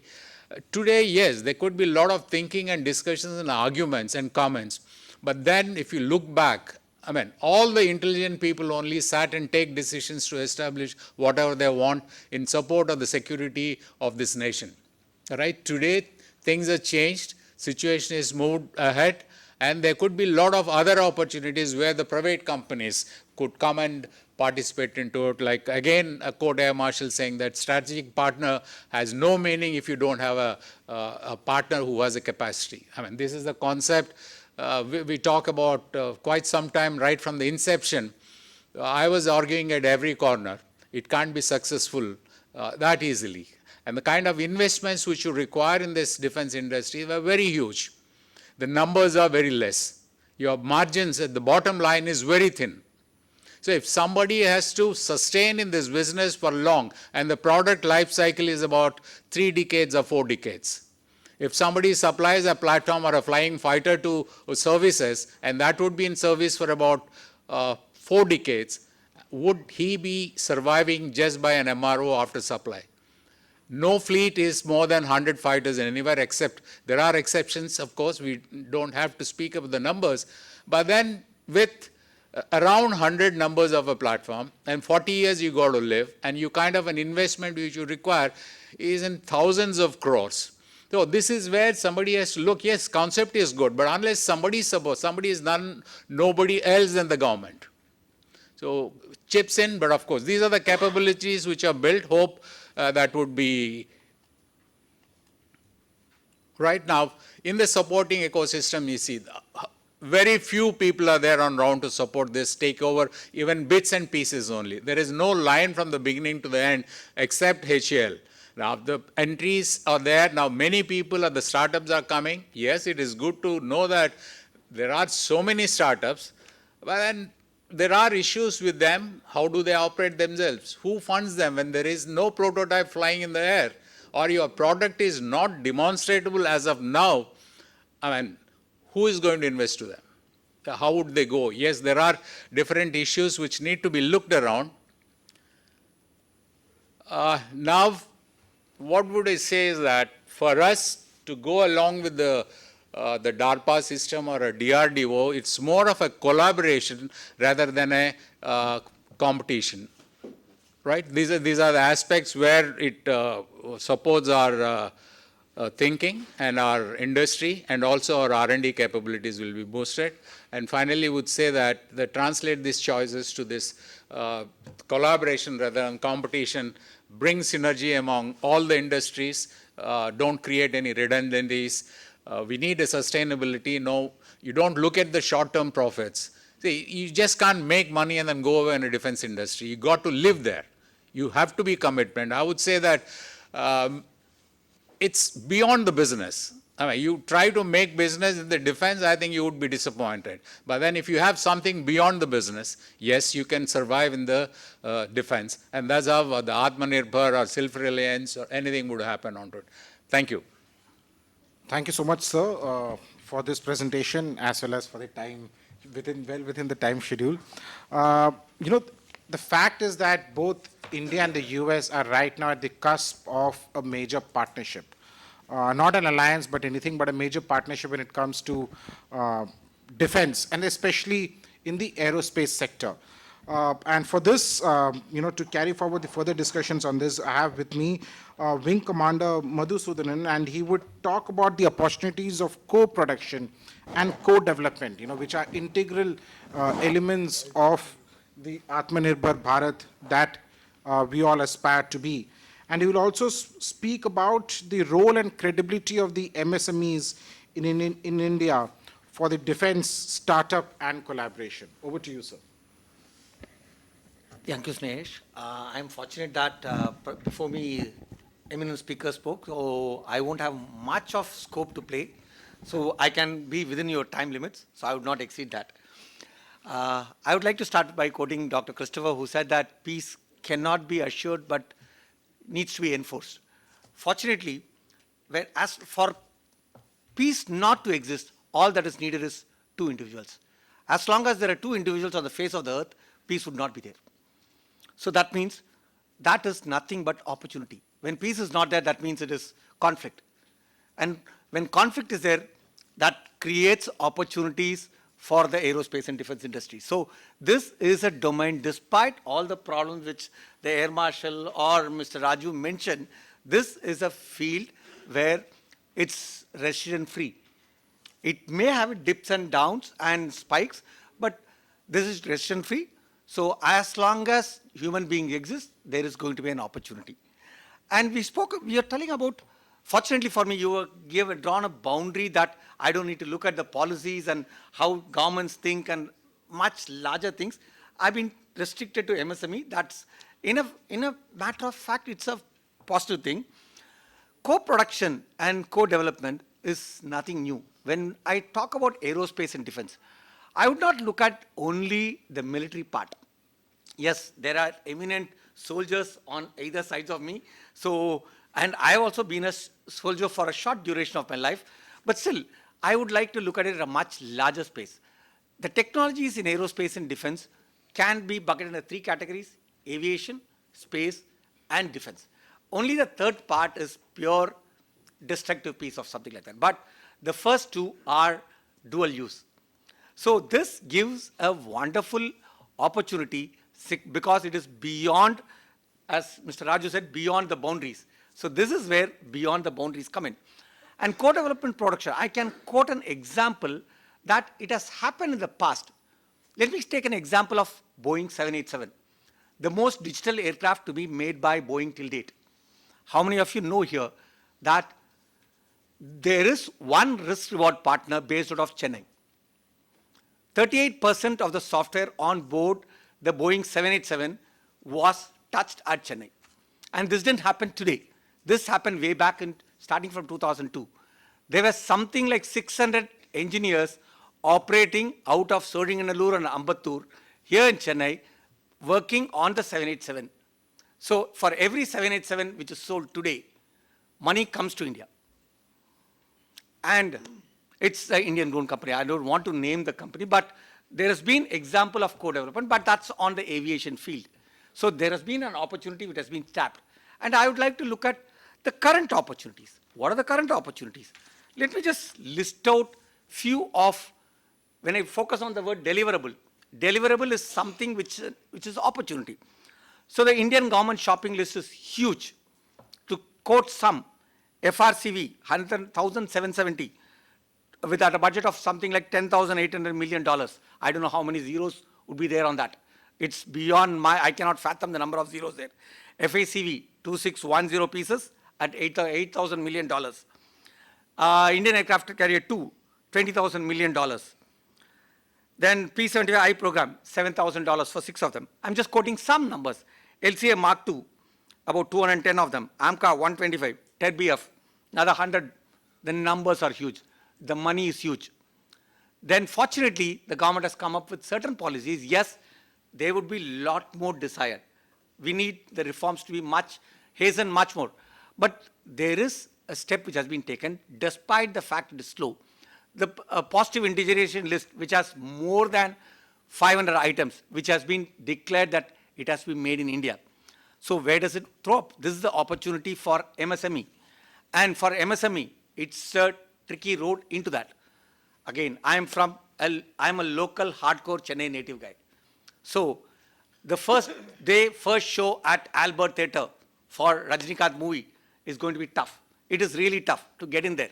But the fun of getting in there and watching the movie, I know that you would not be able to watch the movie, but the very fact that you are able to enter that, go through that madness, and come out with a satisfaction is something which probably needs to be imbibed by the MSME here, because it is a tough entry, because entry is not so easy.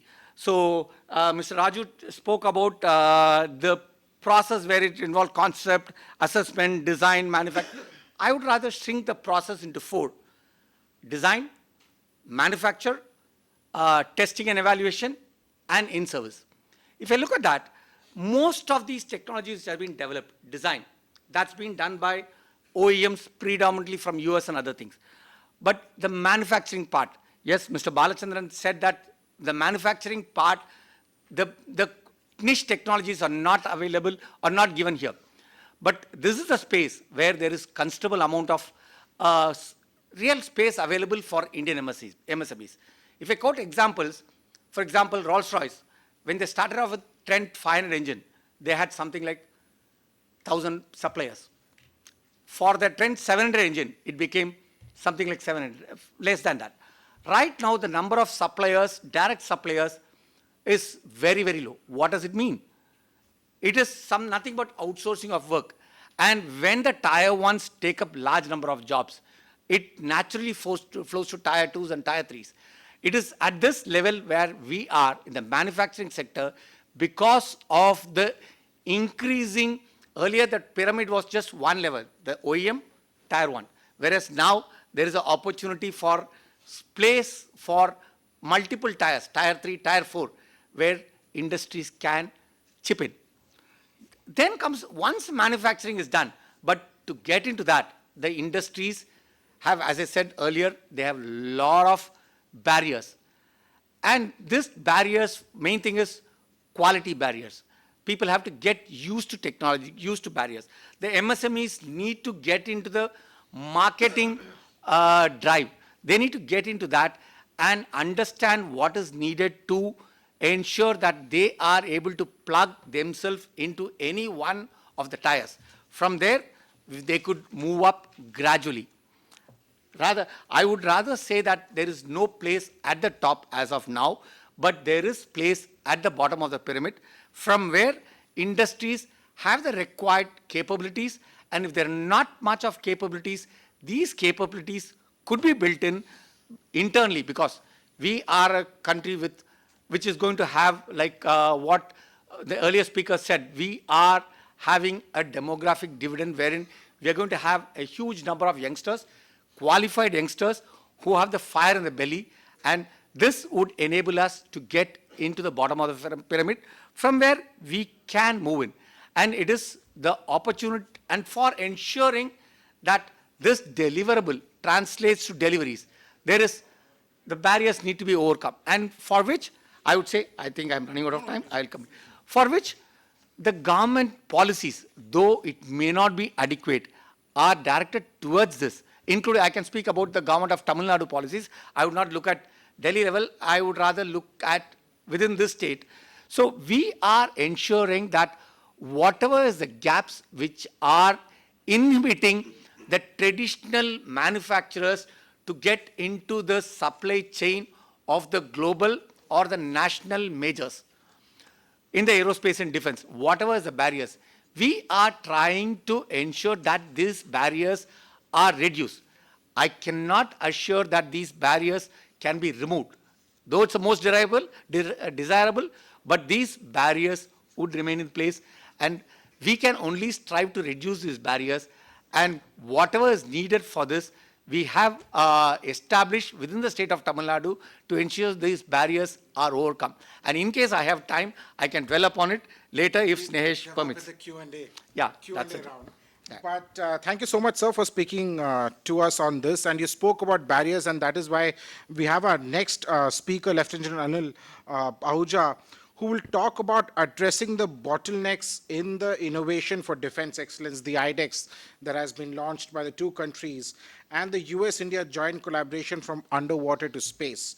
Of course, the ISET, sir, we would like to ask you, how can ISET really be, or the India Initiative on Critical and Emerging Technology, be the driving force or the success story for the India-US ties, sir?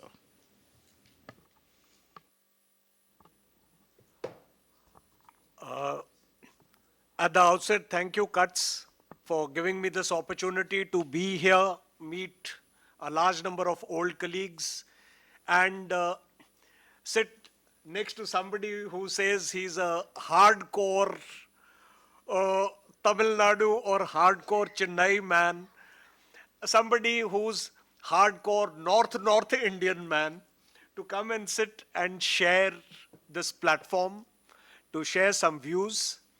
Now, in addition to what was given to me and what Snehesh just highlighted, for me to mention about ISAT, how would it contribute to developing and strengthening our relationship?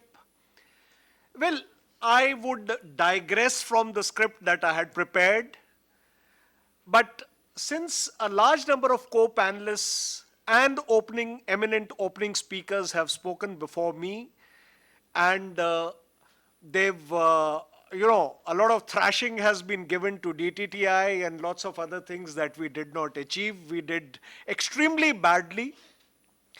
Some of it, the person who was responsible for some of those brickbats and worse than that is here. And I would try to put it in perspective. Now, the fact that we have a multifaceted, consequential global relationship is a fact, highlighted, wouldn't like to reiterate. But, ladies and gentlemen, let's understand one aspect. That all these trade regulation, ITAR, and export administration controls, now all of them were created as guardrails. They were not created as roadblocks.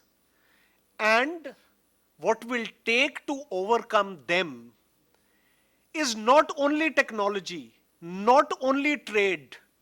What will take to overcome them is something strategically significant, what impacts us in the Indian Ocean, which helps US and which helps India in this global power struggle, where there's a global power manifestation. And that drive has to be stronger than the drive, the urge to control it. So if we want to connect the dots of lots of wisdom that's been given since morning, what we need to do is, we need to look at progressively that how is this relationship evolving into technology, not only in technology and defense industrial thing, but strategy, technology, and industrial cooperation, be it in civil, be it in military. And how we have come into, the trashed DTTI and the IDEX and the Defense Innovation Unit that came in, the ISAT, the IndusX that we are coming together, and for making this relationship meaningful for both the countries.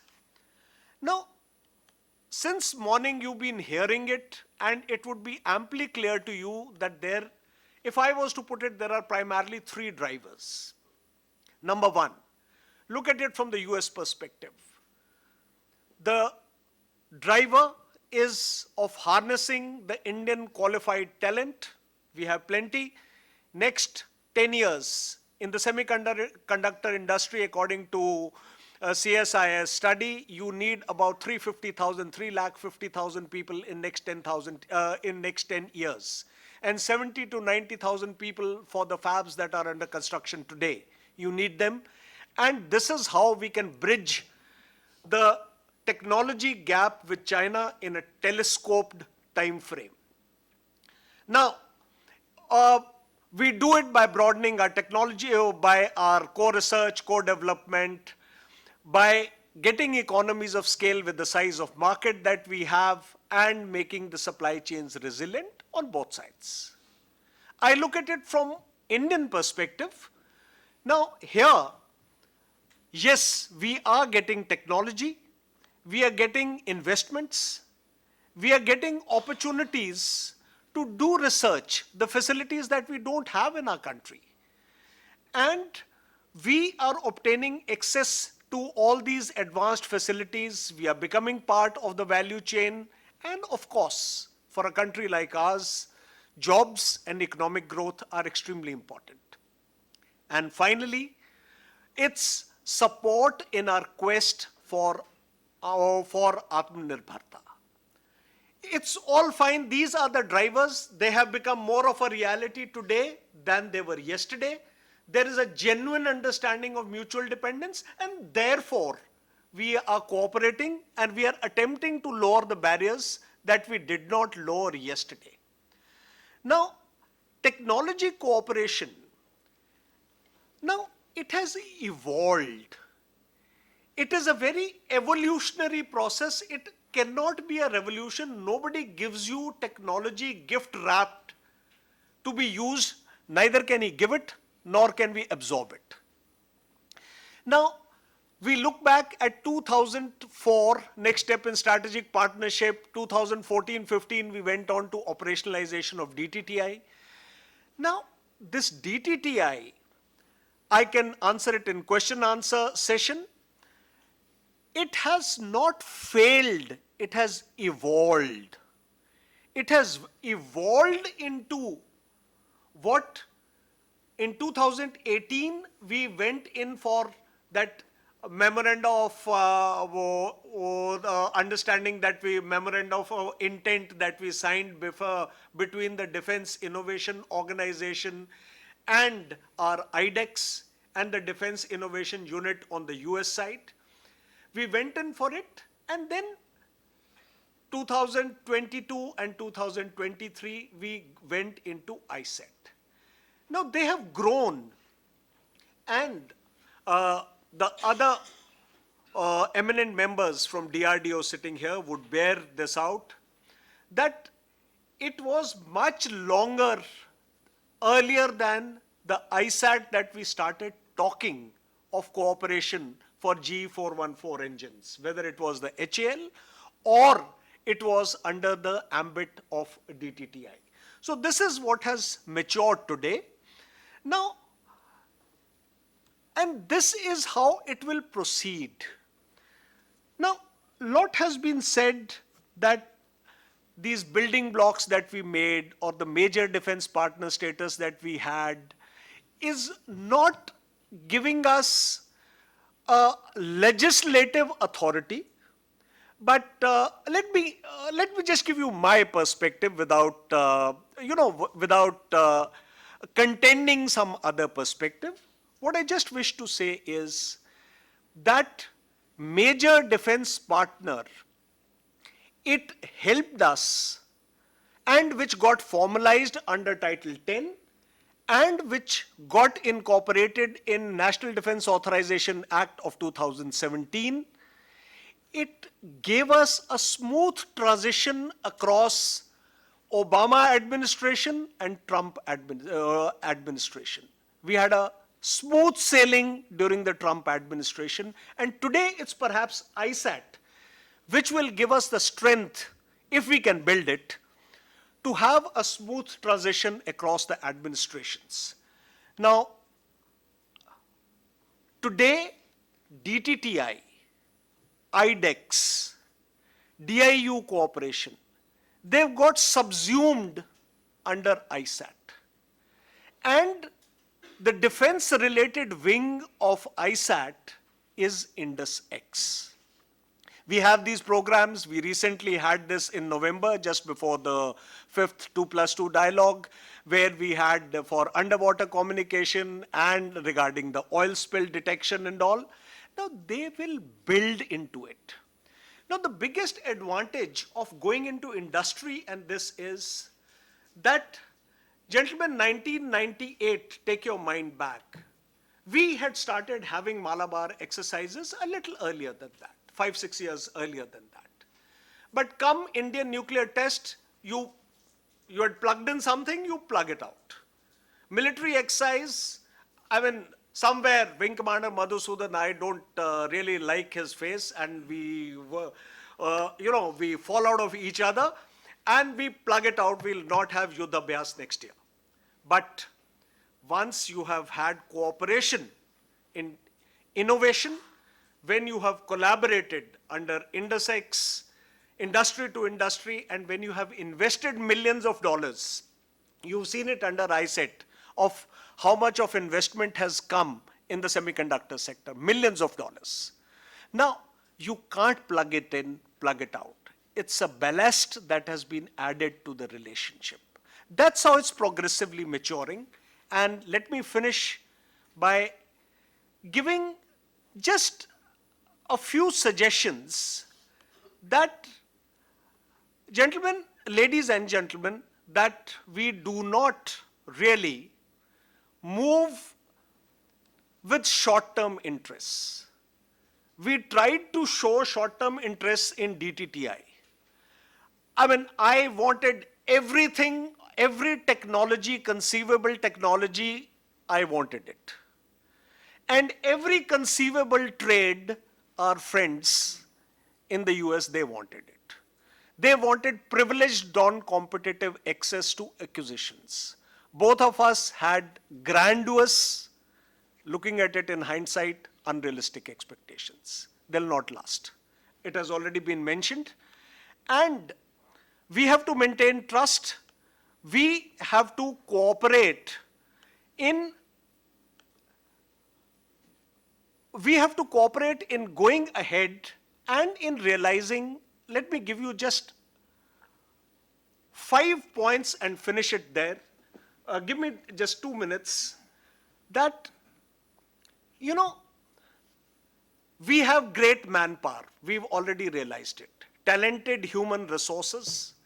But then Indian skills and the US compute power must combine so that the benefits of co-development and all the commercialization of technology that we achieve, they equally flow to us also in the long run. Today we are okay. We are getting skilled, we are getting jobs, we are getting money. But tomorrow we would like to share the IPRs. And tomorrow we would like to build our own capability. Gentlemen, otherwise we'll remain the largest importers of defense arms or the second largest importers, unless we collaborate to build capability between us. We should not remain contented to being lower tier vendors and lower tier suppliers. With ISAT, we have expanded the scope hell of a lot. Earlier in DTTI, we were just in defense. Today, there is civil and military overlap. It gives you advantage for dual use, but it has huge challenges in cooperation. And you need that coordination, internal coordination on US side, you need it on the Indian side, and you need between both for lowering the trade barriers. We have to have formalize the procedure, something like we did the major defense partner I mentioned in NDA 2017. We have to work to formalize it for the next administration, whosoever comes. There's a bill in the US Congress regarding technology exports to India. Let's see what's the future of that. Guard against the repeat experience of DTTI, realistic expectation of lowering of ITAR, because whatever you can do within it, try and do within that. And finally, let me conclude by saying, ladies and gentlemen, the strength of the relationship is in trust, in having patience, in understanding that it is evolutionary, it has a long gestation period in which there'll be turbulences. There'll be Katsas, there'll be Ukraines, and there'll be Pannus, which will come in this relationship. If we can overcome this, understand this trajectory, and have patience, I think we would be able to stabilize this relationship. Thank you. Thank you so much, sir, for this session. I now open the house for questions. Please identify yourself. Raise your hand. I'll reach out to you. Please identify yourself and ask the question. Of course, the first hand's been raised here. To you, sir, and please address the speaker that you want the want to be answered to.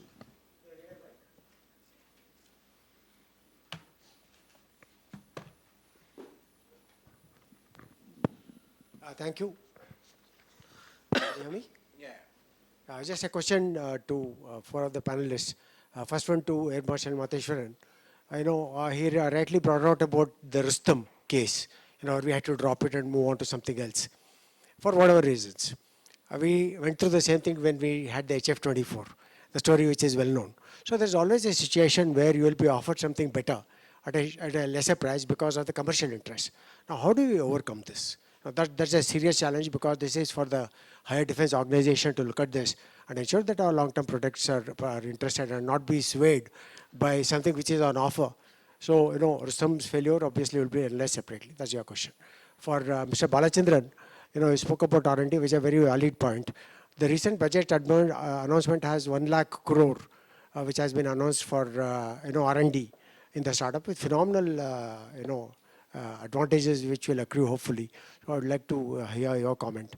And Mr. Raju, HAL has always been blamed for many shortcomings, and we know, having been users, but specifically on the Kaveri engine, we were compelled now to go on to 414. We failed, and despite spending a lot of money. So, how do we overcome this learning curve? And Madhusudan, I'm also a Rajini fan. Nothing more for you. Thank you. Thank you so much. I'm told that we'll take some more questions there. We have 2 hands raised there. One to the gentleman first, because he raised the hand first, and then I'll come to you, ma'am. Yes. Me, sir. Yeah. Thank you very much, Chair.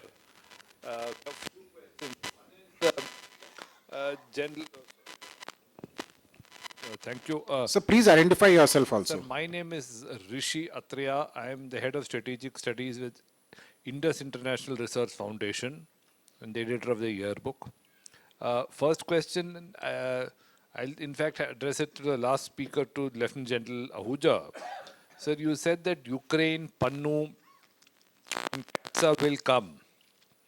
You see, to take the question of Ukraine, one statement that in fact Dr. Jaishankar has consistently maintained, that India is not going to stop buying oil from Russia. India has found ways of circumventing sanctions about oil. And Russia, whether we like, nobody here needs me to tell them that Russia continues to be India's largest defense supplier. And it's not even technologically possible to eliminate the Russian connection to defense. And the second largest supplier of defense to India actually is France. And France and the US did have a falling out over AUKUS. To what extent does India actually want to get dependent on the US? And one of the speakers mentioned about Boeing having a large development center in India. And General did say that India should become an IPR holder and not just a vendor. Well, so how would, if assuming Boeing or anyone has a development center in India, effectively, how can you prevent India from getting access to defense technology? I mean, how much can you, if you want, you call it leakage or call it transfer, effectively, isn't this an indirect way of India being able to access defense technology? But Boeing is not US owned. Boeing is also largely French owned. So thank you. These were the main questions. Thank you so sir. much, sir. Next, the lady there, please. Thank you. Thank you so much. I'm Shweta Kumari. I'm an associate fellow at Vivekanand International Foundation in New Delhi. I have two questions. One to General Ahuja. So my question is that ISET, like DTTI, as you said, it was in a kind of learning experience for both India and the US. And there were a lot of inadequate strategic underpinnings and a lack of overall defense framework at that point in time. Now that ISET has come up, and it's been 1 year now. So I have a very simple question: that what is the report card of ISET now that we have completed 1 year? Like, have we achieved what we should have achieved in a year in ISET? And what are the areas where we can work upon? My second question is that we call India-US relations as one of the most consequential partnership in the 21st century. But when issues like this PANU issue comes up, and when the chairman of Senate Relations Committee, he says that there was a blockage until and unless they got assurance. So where does then this partnership stands when in terms of deliveries, if something like this, this drone deal is blocked just because of this issue, so where is the optics of the trust?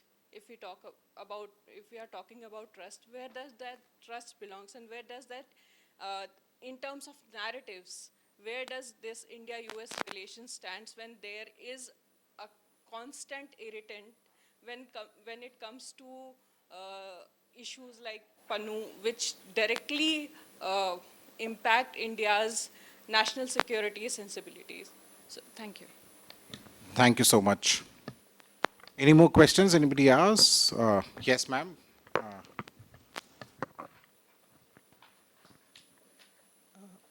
I'm Dr. Priya Suresh, Associate Professor, International Studies Department, Stella Maris College, Chennai. I would like to thank the panelists for highlighting various important points in the US Defense Strategic and Security Partnership. As we are aware, there are several metrics in the India-US relations, and one of the most important metrics is the technology transfer. And in that, if we look at it, the barriers are export control, licensing processes, and divergent strategic objective. I'd like the panelists to throw, brief us more as to how we could overcome these challenges so that we are able to improve or engage in a better dialogue on deliverables to deliveries. Thank you. Thank you so much, ma'am. I'll request the answers to be as short as, detailed but short as possible, because we are getting into our lunch time. And there are many people here who I'm sure are hungry and want to network too. Yeah, okay. So come to Vasan's first question with respect to the Rustam and HF-25 experience. The short answer is that there is, I would say, there is a gap or there is an issue with respect to technology strategy. national technology strategy, which is, I would say, I mean, the political leadership will have all the advices, but the leadership has to be very clear as to what is our strength, what are our weaknesses, what are our gaps, and where do we want to get to, and that strategy must be in place. Unfortunately, from the examples that you've given, it's quite clear that that strategic continuity is a problem. Anyway, so now that we've gone through that experience, I think we should have learned, and I think we are learning the lessons, is of HH24 is a huge experience that we missed out.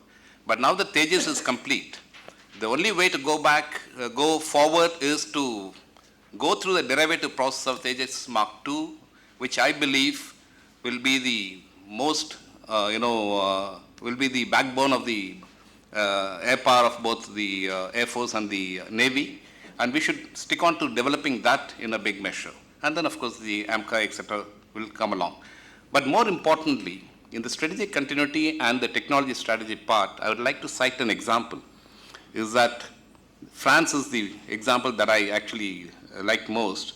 So when Charles de Gaulle, after the war, he saw the world that was coming out is an American-dominated world. And he says, you still have the euphoria of the France having been a great empire and the grand empire status needs to be maintained. But they understood quite well. The route to strategic sovereignty, the route to technology sovereignty is arms industry and arms exports. Right from 1947, when they laid out those strategic roadmaps, they have not faltered in that. Today, the French are not dependent on any critical technology. And therefore, when you talk about ISET, critical technologies will not come to you easily. You can work together. But critical technology is the family jewels of that country. They're not going to give it to you. Right? You have to work through a strategy. So the French are not dependent on any critical technology on anyone in the world. And that is why, as early as 70s and 80s, the SNECMA was confidently able to get into a partnership with General Electric on the civilian aero engine CFM54. The General Electric benefited from that technology inputs from France. So this is where we need to understand there are two aspects to technology strategy. One is to build your industrial ecosystem and MSME ecosystem, which will generate jobs, will build skill levels, will get you into the export market, which is the common technology areas, license production, then value additions, all that process will come. But critical technology is where there is no shortcut to that route. You have to invest what needs to be invested. You have to build that capability, you have to build that skill levels, you have to have a strategic roadmap. So in a lot of track 2 dialogues that we've had with the Americans, and that relates to DTTI as well, the Americans have politely put across we need to know there are gaps in our capabilities. And therefore, we've been wanting the latest and the state-of-the-art technology access immediately. So in some cases, they said we politely put across saying that there are certain first few steps you cannot, miss out. And therefore, let's go slowly, and then we can accelerate and leapfrog. Unfortunately, that's been a problem with our strategy. And therefore, many of the programs and projects have not taken off. The Kaveri is a classic example. The Kaveri is the 4th generation engine that we wanted to make as the first aero engine without having made any examples of aero engine before. Quite naturally, it's going to be a Herculean task. And we've done good work, 30 years of work. But now, when we wanted to now move further, we got stuck. Because optimization of thermodynamic cycle, and Chairman Raju will explain that more, is going to be a challenge. And when that challenge comes, nobody is going to help you. Aero engine technology is the high point of defense technology. No country is going to part with that critical areas to you.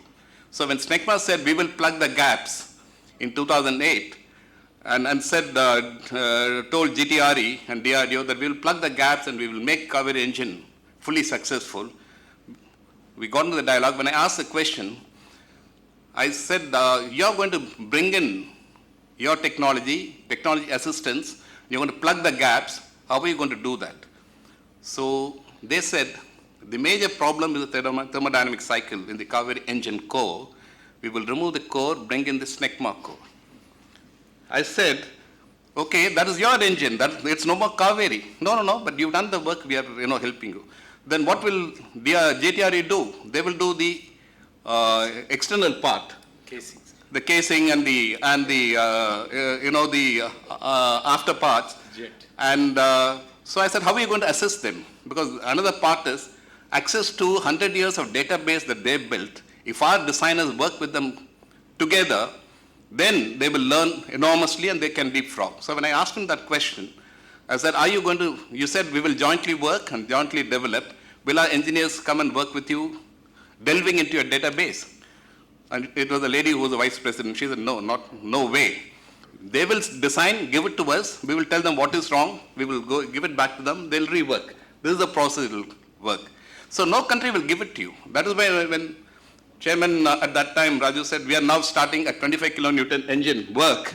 I said, it's never too late. Let's start and perfect that and then move on to the engine. So defense technology partnership, what will happen when we actually now relate this to the US-India partnerships? There will be many joint ventures, many licensed productions. And when you mentioned about technology transfer, G414 engine contract, I presume it is now materialized, 90 engine contract, it's a licensed production. It's state-of-the-art engine will come. A licensed production will bring production technology, which itself is a high-end technology. When you train your people, you will absorb a lot of skill levels. When you run through this production run of over, let's say, 10 years, this 90 engine, take my words, will expand to 300 engines when the Mark IIs now materialize. So you have another further 250 to 300 engine manufacture that will happen. That is where this absorption of having done 90 engines will now realize into value additions from our side. That is a way to leverage. Otherwise, don't remain a licensed producer. That's what we've done with Russian experience. We missed the boat with Russians. A lot of technology could have been absorbed. But here, this is what you need to have a technology strategy. Absorb the technology, bring in value addition, learn the material technology, learn the metallurgy, learn the thermodynamic cycle optimization, and then move on to taking over and designing your own engine and bringing out your way. That's the way to go about it. But this takes time. It will take 20 years. It's not going to happen in 5 years. It's not going to happen in 10 years. This understanding of this time frame in the defense technology is what the national leadership needs to have a very clear perception about. When you understand this time frame, then in every project, the national leadership will bring in accountability. If you do this L1 business, then you're killing this entire process. And the paradox in this country is, the DARPA model is all about competitive. I'm an absolute fan of DARPA model, and we've been talking about it to DRDO for a long time. But the DARPA model is followed by ISRO and the atomic energy. So when you select somebody in the MSME with a passion to develop a niche technology, and you handhold him, you bring him through the concept into the final manufacture, then you've got to support him for the next 30 years, unless he flunks it by failing in the quality. This is what. So you can't keep doing L1 system and every time a new tender and then, bringing in a new guy.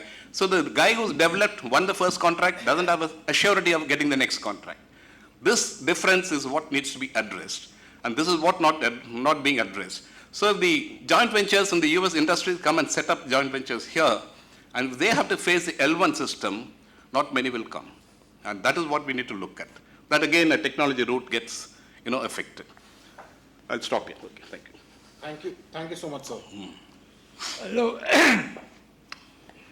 as far as, technology transfer, R&D is a very complex business, and the time frame. Only thing that I worked with Dr. Arunachalam and myself, we were working on a major project on R&D and technology transfer. If you import a technology, we studied the history of Japan and South Korea, how they went from an importing to an exporting country. It was a long-term process. I do not know how much money. Only thing I know is this. Today, down from the office of the principal scientific advisor to the government of India, to the head of a national laboratory, nobody knows what is the level of R&D in industry. Two, without industrial R&D, you will not have overall development. That's all I can say. And thirdly, my interest in this subject at this moment is this. The US, for a variety of reasons, have been quite understanding of India's requirements. How do we leverage the accessibility to US industry and US technology to further Indian technology and industry. Not how India does its technology, how do we leverage that? That's all my interest is. Thirdly, there's one thing which I found, there's a certain degree of skepticism about US. Just as a matter of interest, the Office of Naval Research, which is a major naval research center in US, funder, wanted to move the headquarters, Asian headquarters, from Singapore to India. The Indian government said, you cannot do that.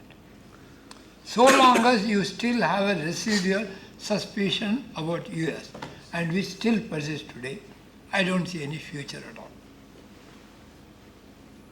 Thank you, sir.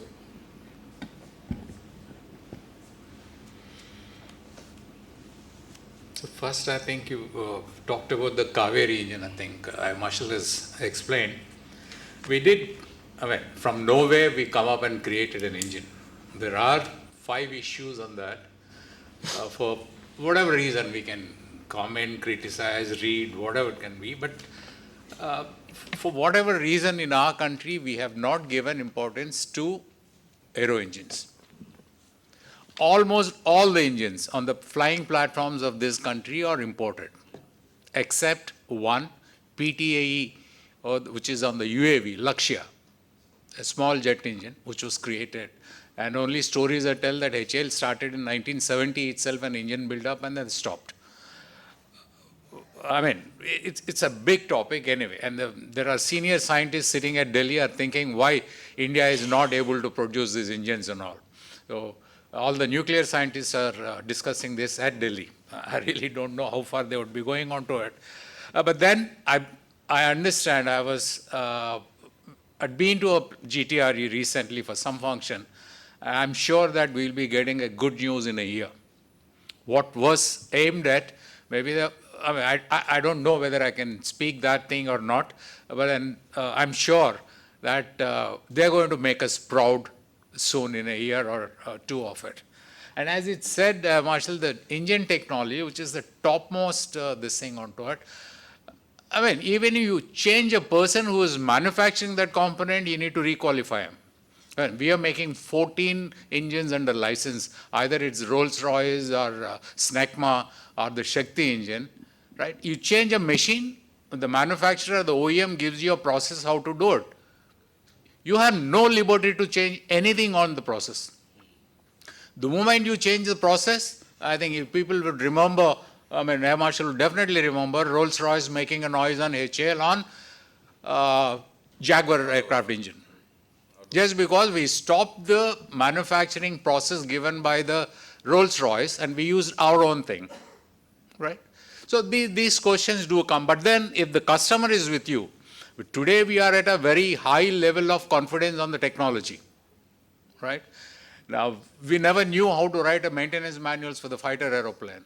But Tejas has created the opportunity. I have spent 3 times or 4 times. My bud quote was 1 crore. I think I landed up in spending 19 crores. We wrote 5 times. At least the 6th time it is good. And today we can write anything. It's like advanced light helicopter took us 15 years of R&D. And everywhere we got a beating. Brown and black. LCH next mode, it is 9 years. LUH is in 6 years. That's the kind of a learning with a multi-jigs to a single jig frame. We are learning. We are there on the technology. I would say that, this used to be my statement that no top of the technology will be given to you. It has to be developed indigenously. There could be a lot of cooperation, co-development, co-production. And one of the members asked that the Boeing largest design office is there, and why does the AP, we are getting exposed to it. It's not only this, there are many foreign companies, the aero companies, GE, all the research department is here. Here, if you want a doctorate to do a research in US, you got to pay about $20,000 a month. Here you get it for how much? 10,000 rupees, 1 lakh, 2 lakh, 3 lakhs?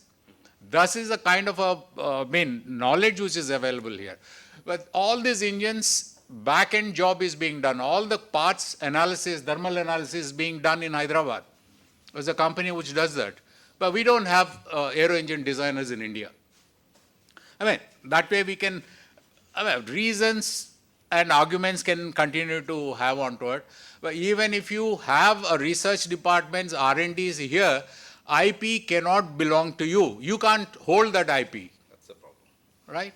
It would be stated as a law. But I'm also an IP student, and I did by chance anyway. So in the course of a business of your development or a course of work, you develop an IP, it belongs to the company, not to you.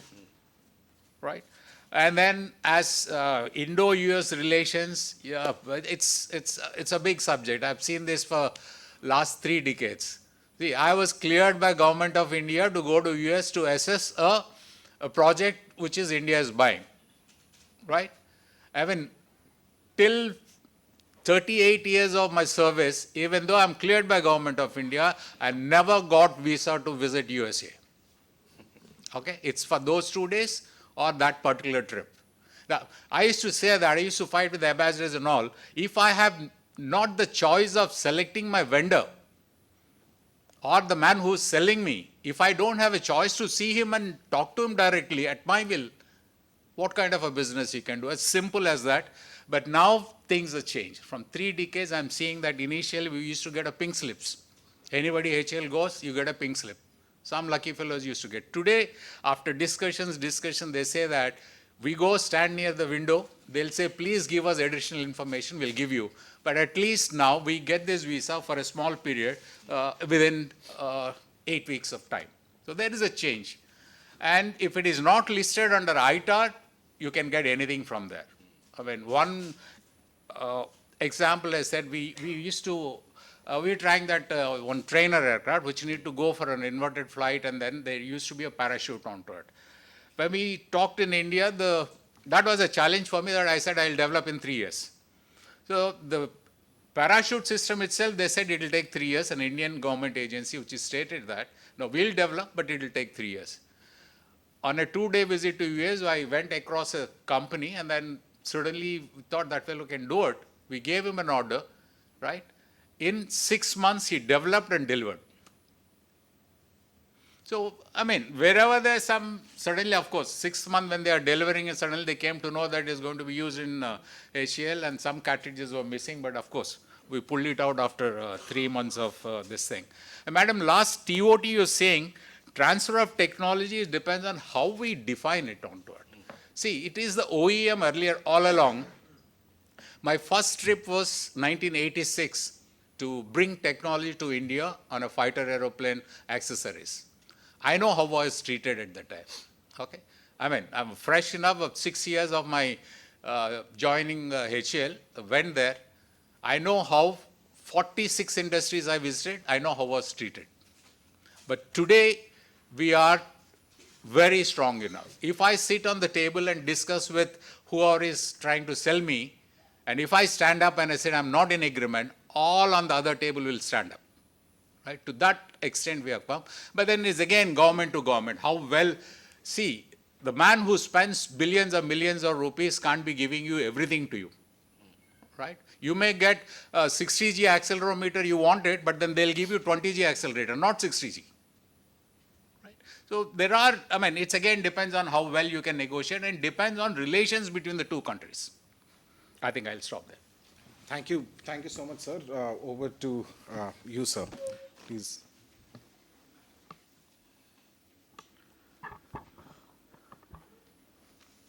Okay, now, just to give the finishing touches to some of the questions that were asked towards the end. Lots of specifics have already been covered. Let me first very briefly touch on what Mr. Rishi Atre mentioned.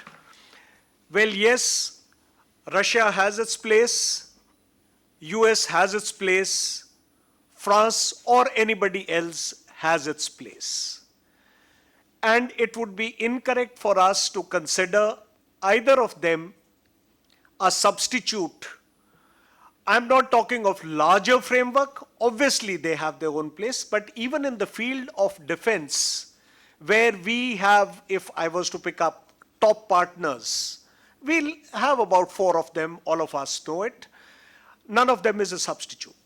But there is a subtle shift which comes over a period of time. If you read in the open domain, you look at the CPRI reports, you've been publishing these annual reports yourselves, that if you look at the statistics about 10 years back, you know, Russia and France, if you take the total of acquisitions from them for about last 15 odd years, if you look at it, or maybe 20 years, the total has been 30%.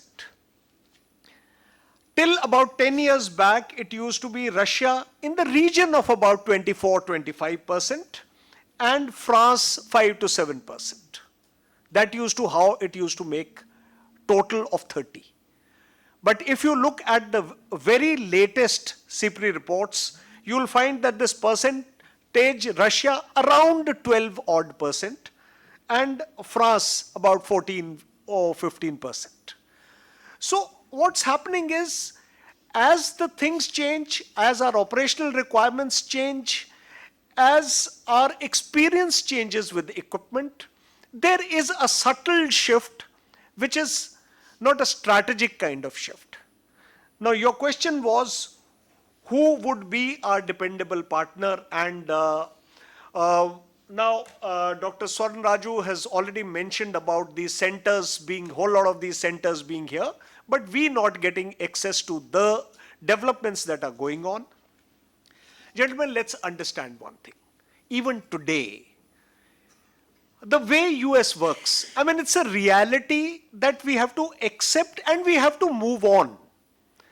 The only Patriot missiles that are assembled, that are made, the facility is in Japan. And in that industry, I understand that there are areas where even the Japanese can't enter. Similarly, certain F-35 facilities which have been created in Italy, they are off bounds even for the Italians themselves, where the government has spent millions of dollars. So the fact is, the ultimate reliability you have to understand is what? What you need a defense partner for today and what you need for day after tomorrow. You have to make a distinction. For tomorrow and day after, your most reliable partner is you. It is our entrepreneurs, it's our innovators, our industry, our young people who have to make this happen. Our industry has to make it happen for tomorrow and day after. But for today, you need dependable partners who can stand with you for 40 years and where you have trust and all that. I'll not go into rest of those details. I'll leave it there. Hope it satisfies you reasonably. Then Dr. Shweta asked two questions. Now, your thing was our experience of DTTI, how are we building on ISET and what have we done about it in last 1 year from 31st January 2023 onwards. Now, DTTI, gentlemen, you would have heard enough criticism. You will continue to hear of the criticism. Perfectly fine. The fact was, we started with certain very high expectations. Till today, America calls it Defense Trade and Technology Initiative. And from the very first day, we call it Defense Technology and Trade Initiative. So we could not even reconcile what is a greater priority, whether it is trade or technology. For each one of us, it was different.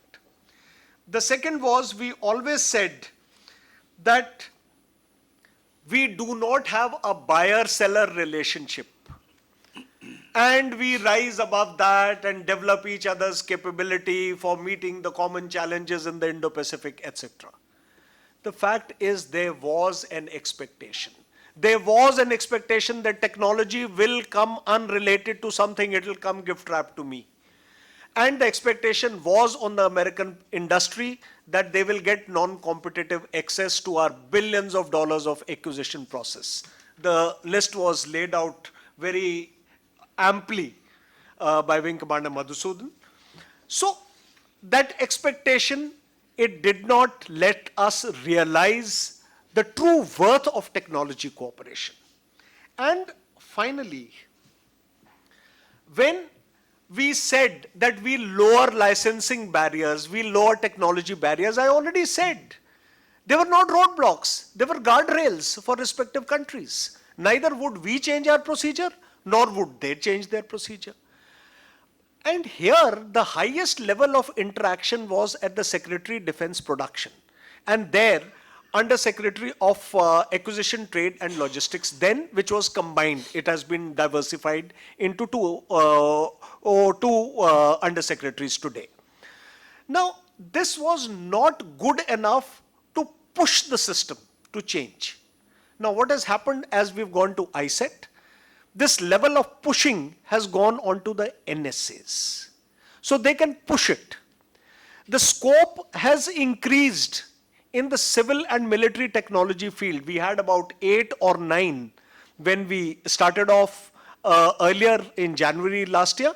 And in December, we just had the review at the deputy NSAs level. About 5 odd topics have more been added. It's there in the joint statements of September and June. You can have a look at them. So what has happened is a billion, 5-7 companies have already brought in, Micron, Lam Research, Applied Materials, Microchip Technologies, and Microtechnology also did their groundbreaking in Gujarat. You would have heard of that, and you would have also heard of this Advanced Micron Devices, and we've already spoken of Boeing opening up centers here. So we moved. But please remember, 2023 was a honeymoon for ISET. An extended, accelerated honeymoon. We had 2 back-to-back summits in June and September. Whether this momentum will stay, it depends on all you stakeholders who are sitting in this hall. You have to make it happen. That's only it will extend. Okay, thank you so much, sir. We will have last 1 minute, no more questions because we already shot up by half an hour. And last words to Madhusudan, sir. This is to address a query raised by Rishi, who said that Boeing Development Center is that let me not stop with just Boeing Development Centers. 5,000 people of Boeing working at Bangalore and Chennai, 13,000 people of Honeywell, the number is much larger, working at Pune, Madurai and Bangalore, Collins, Delhi, Bangalore and Hyderabad, the numbers are much more larger. And if you take into consideration the sub-tier partners, the Indian suppliers in the tech space, in the IT space like HCL, Tata, L&T, TCS, Infi, that will add up to another 5,000. If you take out the manufacturing guys, right from the aerospace engineers, Salem, which is close by from here, these numbers are not just at 5,000, but much more larger. So it's not just that numbers, but none of these people have access to, as what the Air Marshal said, we do not have access to critical technologies. But what we have is access to fringe technologies. We have sufficient amount of skill on the fringe technologies. But again, the question is, do we have a mapping of what these enterprises, what these companies, which are foreign companies operating in India, or Indian companies operating here on behalf of the foreign companies, do we have a mapping of them so that we can leverage their skills? I don't think we have. For example, one of the Air Force indigenization seminars, we are trying to look at arrestor barriers. There's one small manufacturer from Trichy. He said, I supply some parts to BFAB. BFAB is the guy who manufactures arrestor barriers from Europe. Can I be of help? The Indian Air Force never knew that this guy existed in Trichy. This guy never knew that where his item was going in. The commanding officer of the Air Force, from the Air Force station, BRD at Avadi, literally fell off his chair. Where were you? I was searching for you. So there are hidden gems like this. But do we have a mapping? I don't have answers for that. Thank you so much. Now we'll hand it over to him and we'll move for lunch. Thank you everybody for your patience. I would not stay between you and lunch. First of all, a round loud applause for our panelists and the chair and moderator. Thank you. The second session coming after lunch, that would be, since we are sitting on the Indian Ocean and we had people from the air and the land armed forces, now we would listen to people from the naval forces coming up. We have half an hour. So not much of networking, but a lot of lunch, and we are back here again. Before that, we would like to present our medallions. First to our chair and moderator. Please. Snesh, if you would step up here, please.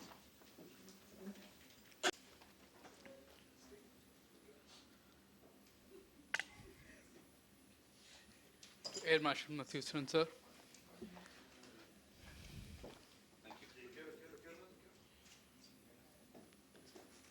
To G. Balachandran, sir.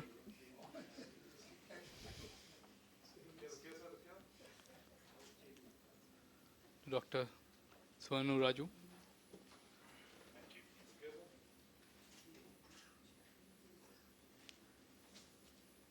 To Wing Commander Madhusudan. And to the person who has taught us patience, so that is Lieutenant General Anil Ahuja. Thank you guys. We regroup at 1:40. We are going to discuss and dwell more in the security cooperation in the Indian Ocean region. Moving forward, we have chair and moderator, Dr. Harinder Sekhon, former intelligence and strategic analyst with the National Security Council Secretariat, Government of India, and also distinguished fellow CUTS WDC Center. Our first panelist, Vice Admiral M.P. Muralidharan, former Director General, Indian Coast Guard, Commodore S. Vasan, Director General, Chennai Center for China Studies and Regional Director, National Maritime Foundation, Tamil Nadu. Dr. Vijay Shakhuja, former Director, National Maritime Foundation. And we are joined virtually by Nikhil K. Rao, Managing Director and Chief Engineer for Boeing India Engineering, Tamil Nadu. All right, with this, I'll leave the reins of our session to our chair and moderator, Dr. Sekhon.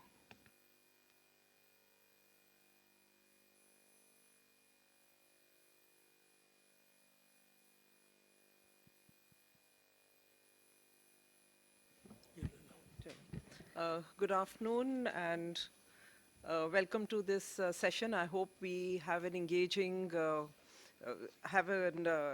conversation with the audience as well in the Q&A. My thanks to CUTS for having put this together, and it's nice because I attended the one in Hyderabad. And today I have a distinguished panel looking at the Indian Ocean region. And I think it's heavily loaded towards the maritime security challenge, but we'll look at other challenges as well. My panelists are Vice Admiral Muralidharan, former Director General of the Indian Coast Guard. Then there's Commodore S. Vasan, Director General, Chennai Center for China Studies and the Regional Director of the National Maritime Foundation in Tamil Nadu. Dr. Vijay Shakhuja, my former colleague, who happens to be the former director of the National Maritime Foundation in Delhi. Mr. Nikhil K. Rao, Managing Director and Chief Engineer for Boeing India Engineering, Tamil Nadu, who's joining us virtually. So we welcome the speakers, and I think I'll just make a few opening remarks, and I'm giving each speaker about 10 minutes to speak on the subject. We'll strictly adhere to the time frame so that there is more time for Q&A, and then they all can make their closing comments and whatever may get left out in the course of their presentation, and you feel that there was something which you needed to reiterate, so that gives you adequate time for that. So instead of breaking up the presentations into two parts, we do it all in one part of 10 minutes each. I think the panelists here agreed, and I'm sure Mr. Rao is left with no option. I hope it's okay with you. It's okay with you? Okay, fine. Yes, it is. Thank you. Okay. So that's how we go about this panel, and I'll just be very brief so that we finish on time. And I think some of us have a flight to catch back to Delhi and would not like to miss that, and yet we do not want to eat into this session. Now, the US-India bilateral partnership has been focused more on the Indo-Pacific since 2012, especially because Asia-Pacific became Indo-Pacific, and the DTTI also came up because we wanted to cooperate, in the Indo-Pacific, and that is why the next build-up in the defense partnership, defense and security partnership, was seen as the Indo-Pacific, because this was a region which the Americans viewed as of being of vital interest to them. So it has often been overlooked. The Indian Ocean was initially overlooked by the United States because I think their security interests were more towards China. But what has happened more recently, while India looked towards the Indian Ocean region, but maybe the challenges were not so serious, but what has happened is the developments in this area, more specifically the war, the Gaza, the Hamas attack in October, has made the United States focus more closely towards developments happening in the Indian Ocean region. The piracy issue, which was, I think lately on the back burner, has become important once again because of US ships and Western ships which have got targeted by the pirates. Also, I think the war in Ukraine, because the supply chains between Europe, when they get disrupted, the focus shifts more towards the Indian Ocean region. And also, I think the US being a part of the I2U2 agreement shows that there is a greater commitment to focus on the Indian Ocean region. For India, as I mentioned earlier, besides China, this region has continued to be important, our core security concerns, because we felt the China threat much earlier in Indian Ocean, and the Somali piracy, etc., and also our energy security is so dependent on West Asia. So the Indian Ocean never lost its traction for India. And now what has become very challenging is the situation in Mali. Maldives telling us that we need to pull our armed forces away out of Maldives, and China being behind this entire maneuver makes this a very challenging proposition for India.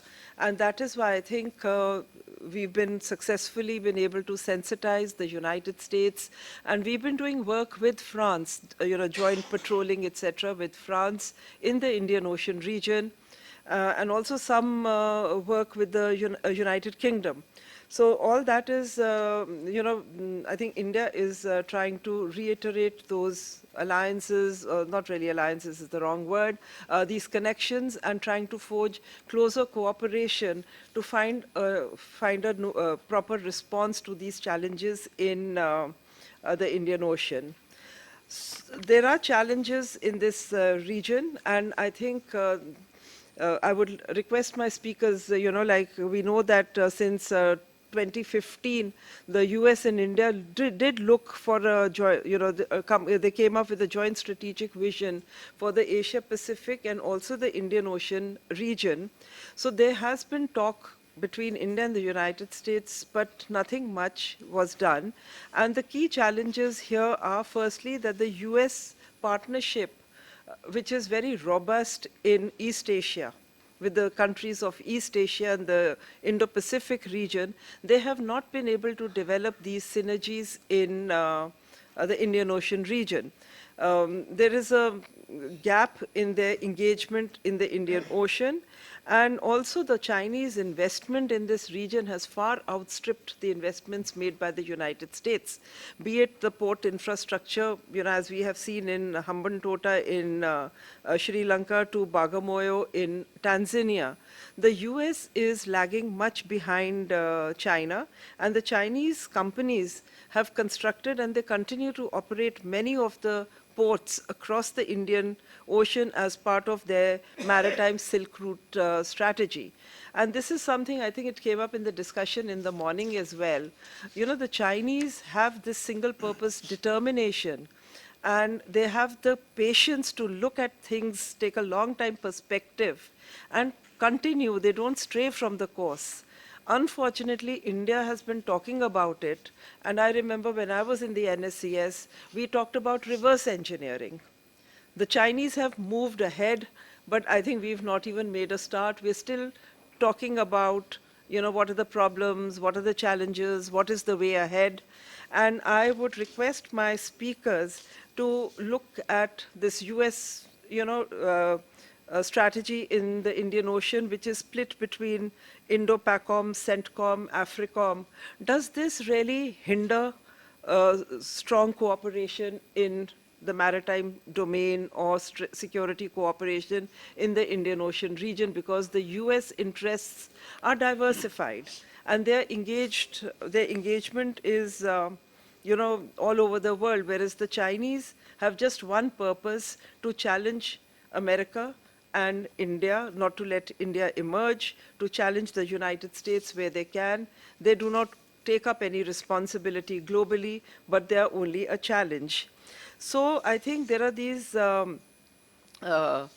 challenges which the US faces. So apart from the rise of China, I think the global challenges which I've already mentioned, also the challenge of climate change, the strain that multilateralism is under. And also somebody mentioned about, when it comes to technological cooperation, I think that was General Ahuja who's sitting here, about, the pannus and things which can be a big challenge for security and technical cooperation. I mean, we want to be a part of Five Eyes, but Five Eyes is being used to see where India is going wrong. So how do we kind of reconcile these diverging opinions between India and the United States? And how do we manage shifting alliances? So I think it's a big challenge, but we really need to look, because, I mean, no doubt we've moved forward, we've made rapid strides, and ISET is a good where our synergies coalesce and we are working together, and then with this one-point system with the NSAs of the two countries. So it has a lot of promise, but in 1 year, as was mentioned earlier, how much progress have we made? So I think 10 minutes each, the speakers focus more on the roadblocks which could come up, and how do we move beyond those roadblocks to make this into a genuinely viable and strong strategic partnership. Thank you. I start with Vice Admiral Muralidharan, and he's going to give you his perspective. Thank you, Chair. At the outset, I'd like to compliment CUTS and the US Department of State, as well as the Consulate General in Kolkata, for organizing this seminar, and also thank them for inviting me to be part of this, to be with such distinguished panelists. Well, I will be speaking to you something about the significance of Indian Ocean region for India, as well as a global, and Quad, and India's role as a net security provider in the region. Now, as far as India is concerned, strategically located in the Indian Ocean, we were a flourishing economic and cultural center right from the dawn of civilization. As Sardar K.M. Panikkar, our historian, diplomat, and strategic thinker of the 20th century, brought out in his book, India in the Indian Ocean, said that millenniums before Columbus sailed the Atlantic and Magellan had crossed the Pacific, Indian Ocean had become an active thoroughfare of commercial and cultural traffic. He went on to conclude that India's security, prosperity, and even freedom is linked to the Indian Ocean, and we need to develop as a maritime power. You'll see that what he said all those years ago is very much true. And while Panikkar, in his analysis, had looked,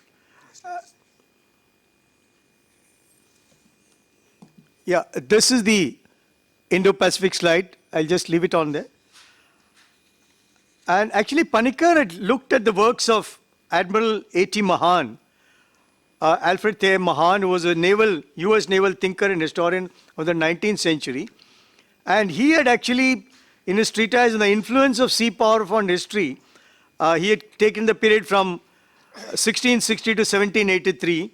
He had actually went on to say, whoever controls Indian Ocean controls Asia. This ocean will be the key to the 7 seas. In the 21st century, the destiny of the world will be decided on its waters.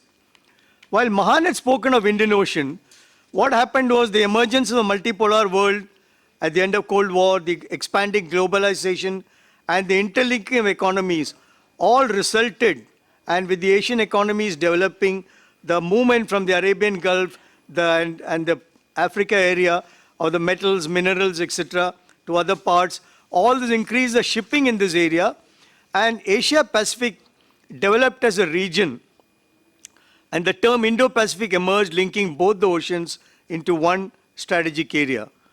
Now, Indo-Pacific, when you see the combined here, it's actually a multicultural, multipolar region.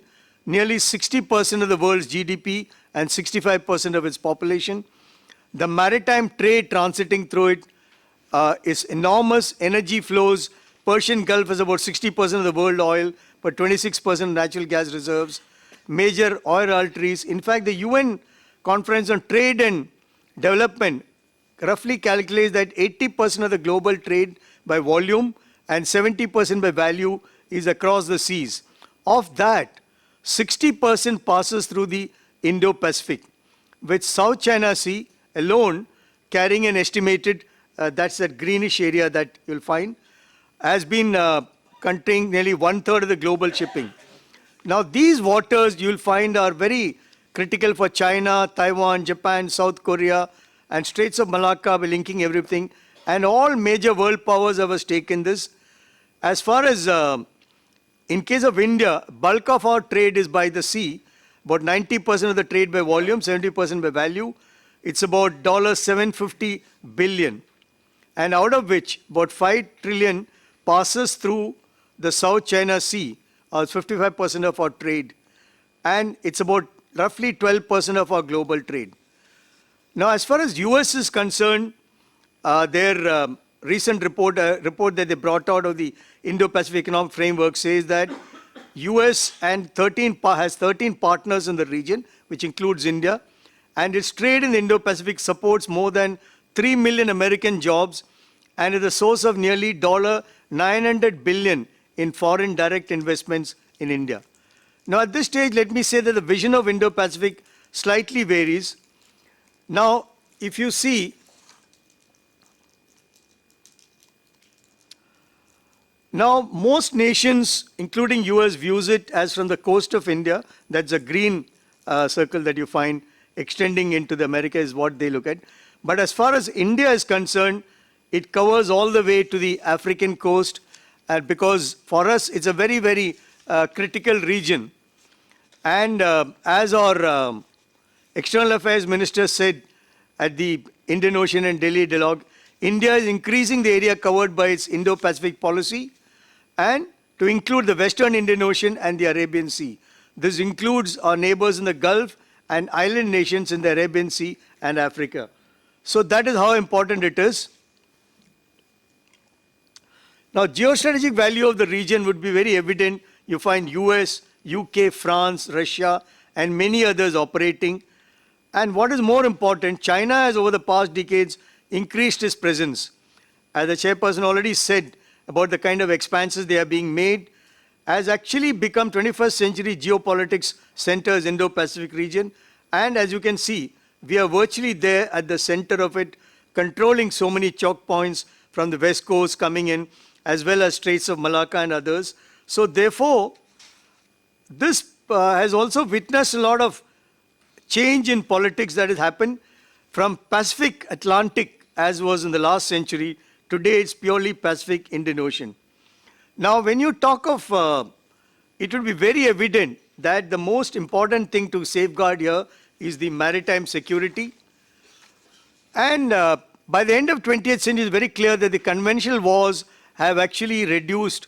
While there are chances are there, but more than traditional confrontation, it has now become the non-conventional maritime security challenges, or what is called the LIMO, or the low-intensity maritime ops.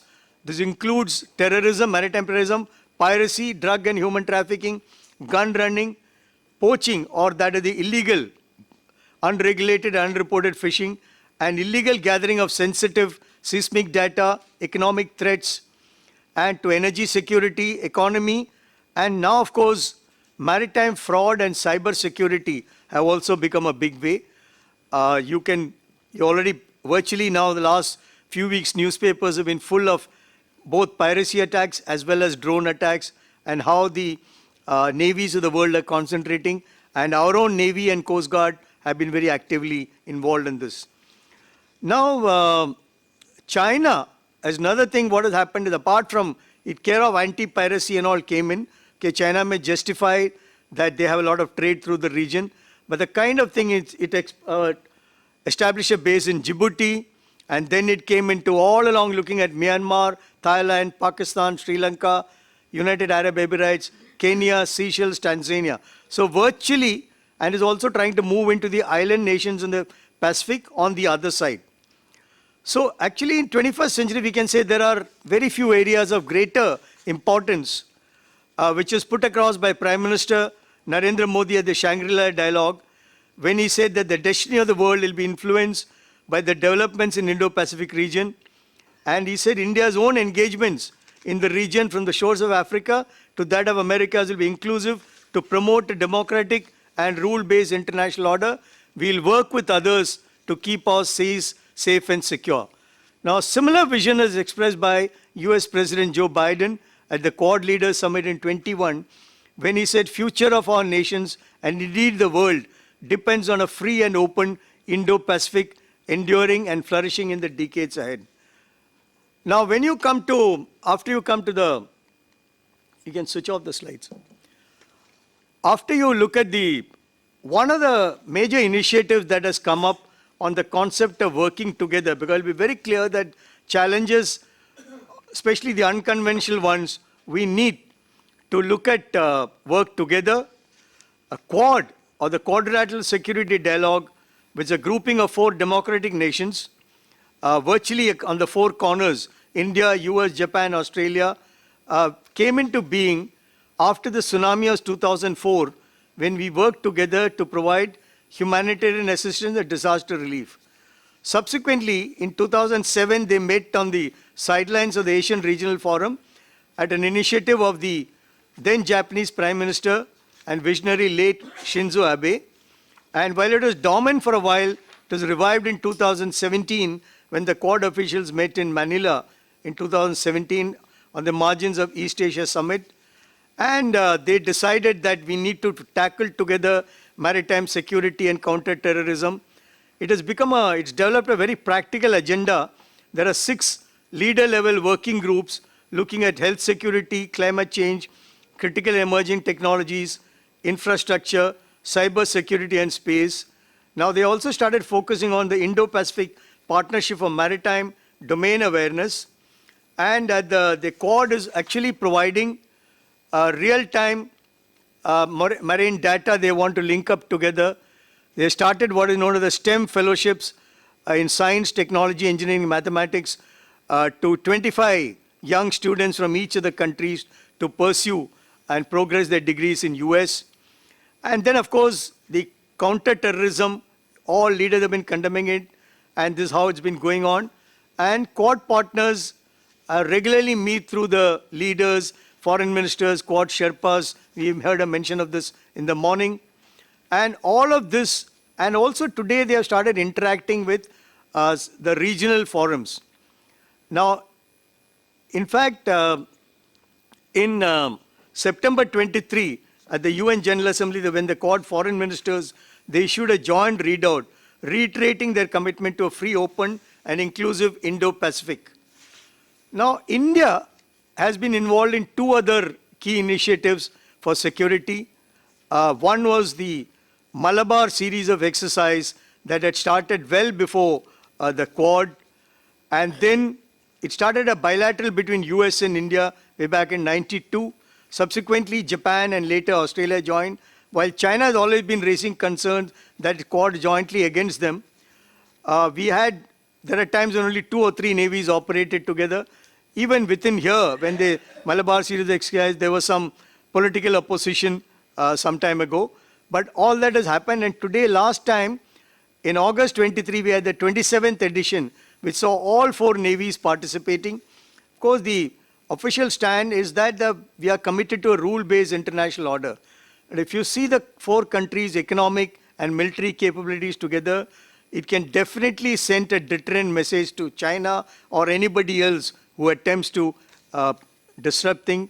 The second initiative was again put forward by India at the 2019 East Asia Summit, the Indo-Pacific Oceans Initiative. And this has got 7 pillars which covers maritime security, maritime resources, science and technology. Now, a lot of nations, apart from Quad nations, have come forward. And I would say conclude by saying that again, maritime domain awareness is something very important. Then only you can take action as required. And in this, India took the initiative of setting up an information fusion center at Gurugram in 2018. Now, the center today has got 12 international liaison officers and linkages with 65 international agencies and is giving you virtually real-time information on the Indo-Pacific. So all I would like to say is that, maritime nations have to work together, and an opportunity is coming for India to mix all this together. In this year, we are supposed to have the Quad Leaders Summit. That gives us a chance for us to mix up the Quad initiative with the Indo-Pacific Oceans Initiative and other regional.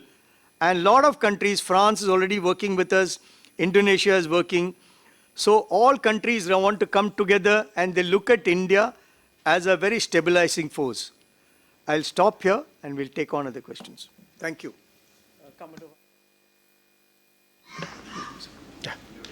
Thank you, Chair. It's a great honor and privilege for me to be sharing with such distinguished panelists. In fact, Dr. Vijay Sakuja and Dr. Harinder and self, we started our journey together in ORF 20 years ago. And of course, Admiral Muralidharan and self, we've been in the Navy and the Coast Guard together. So it's always a great pleasure. And first of all, thank you to Kurtz and the US Consul General in Kolkata for facilitating this very timely dialogue with all the stakeholders. So as soon as you have my slide ready, I can start. Or even that, without that, I can start. Okay.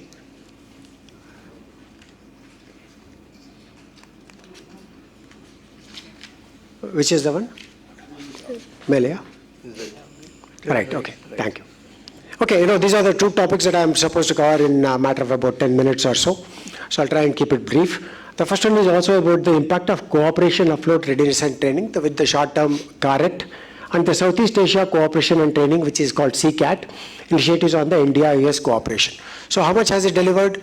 What was the purpose? When was it started? What is the geographic area? What are the mutual responsibilities? What are the shared responsibilities and rights is what we're going to look at in this part. And the second one is more interesting in my opinion. In fact, I was trying to attend to this first because it's a little provocative. And after lunch, there's nothing like starting off with something which is provocative. So that is on the comparative analysis of India and US freedom of navigation policies to explore avenues for harmonization within the IR. Okay, so let's look at the first one, which is a simpler one, because the outline of the 2 initiatives I've tried to combine in the interest of time. They have similar, aims and objectives. So these are bilateral and multilateral initiatives designed to enhance cooperation amongst the Indo-Pacific nations and to provide mutual support towards addressing crisis, contingencies, illegal activities in the maritime domain using standardized tactics, techniques and procedures. Now, how will you arrive at standardized tactics and all that? Only by interoperability, by being able to work together, by exercising together. And that is the whole purpose of these 2 initiatives that have been launched in the Indo-Pacific.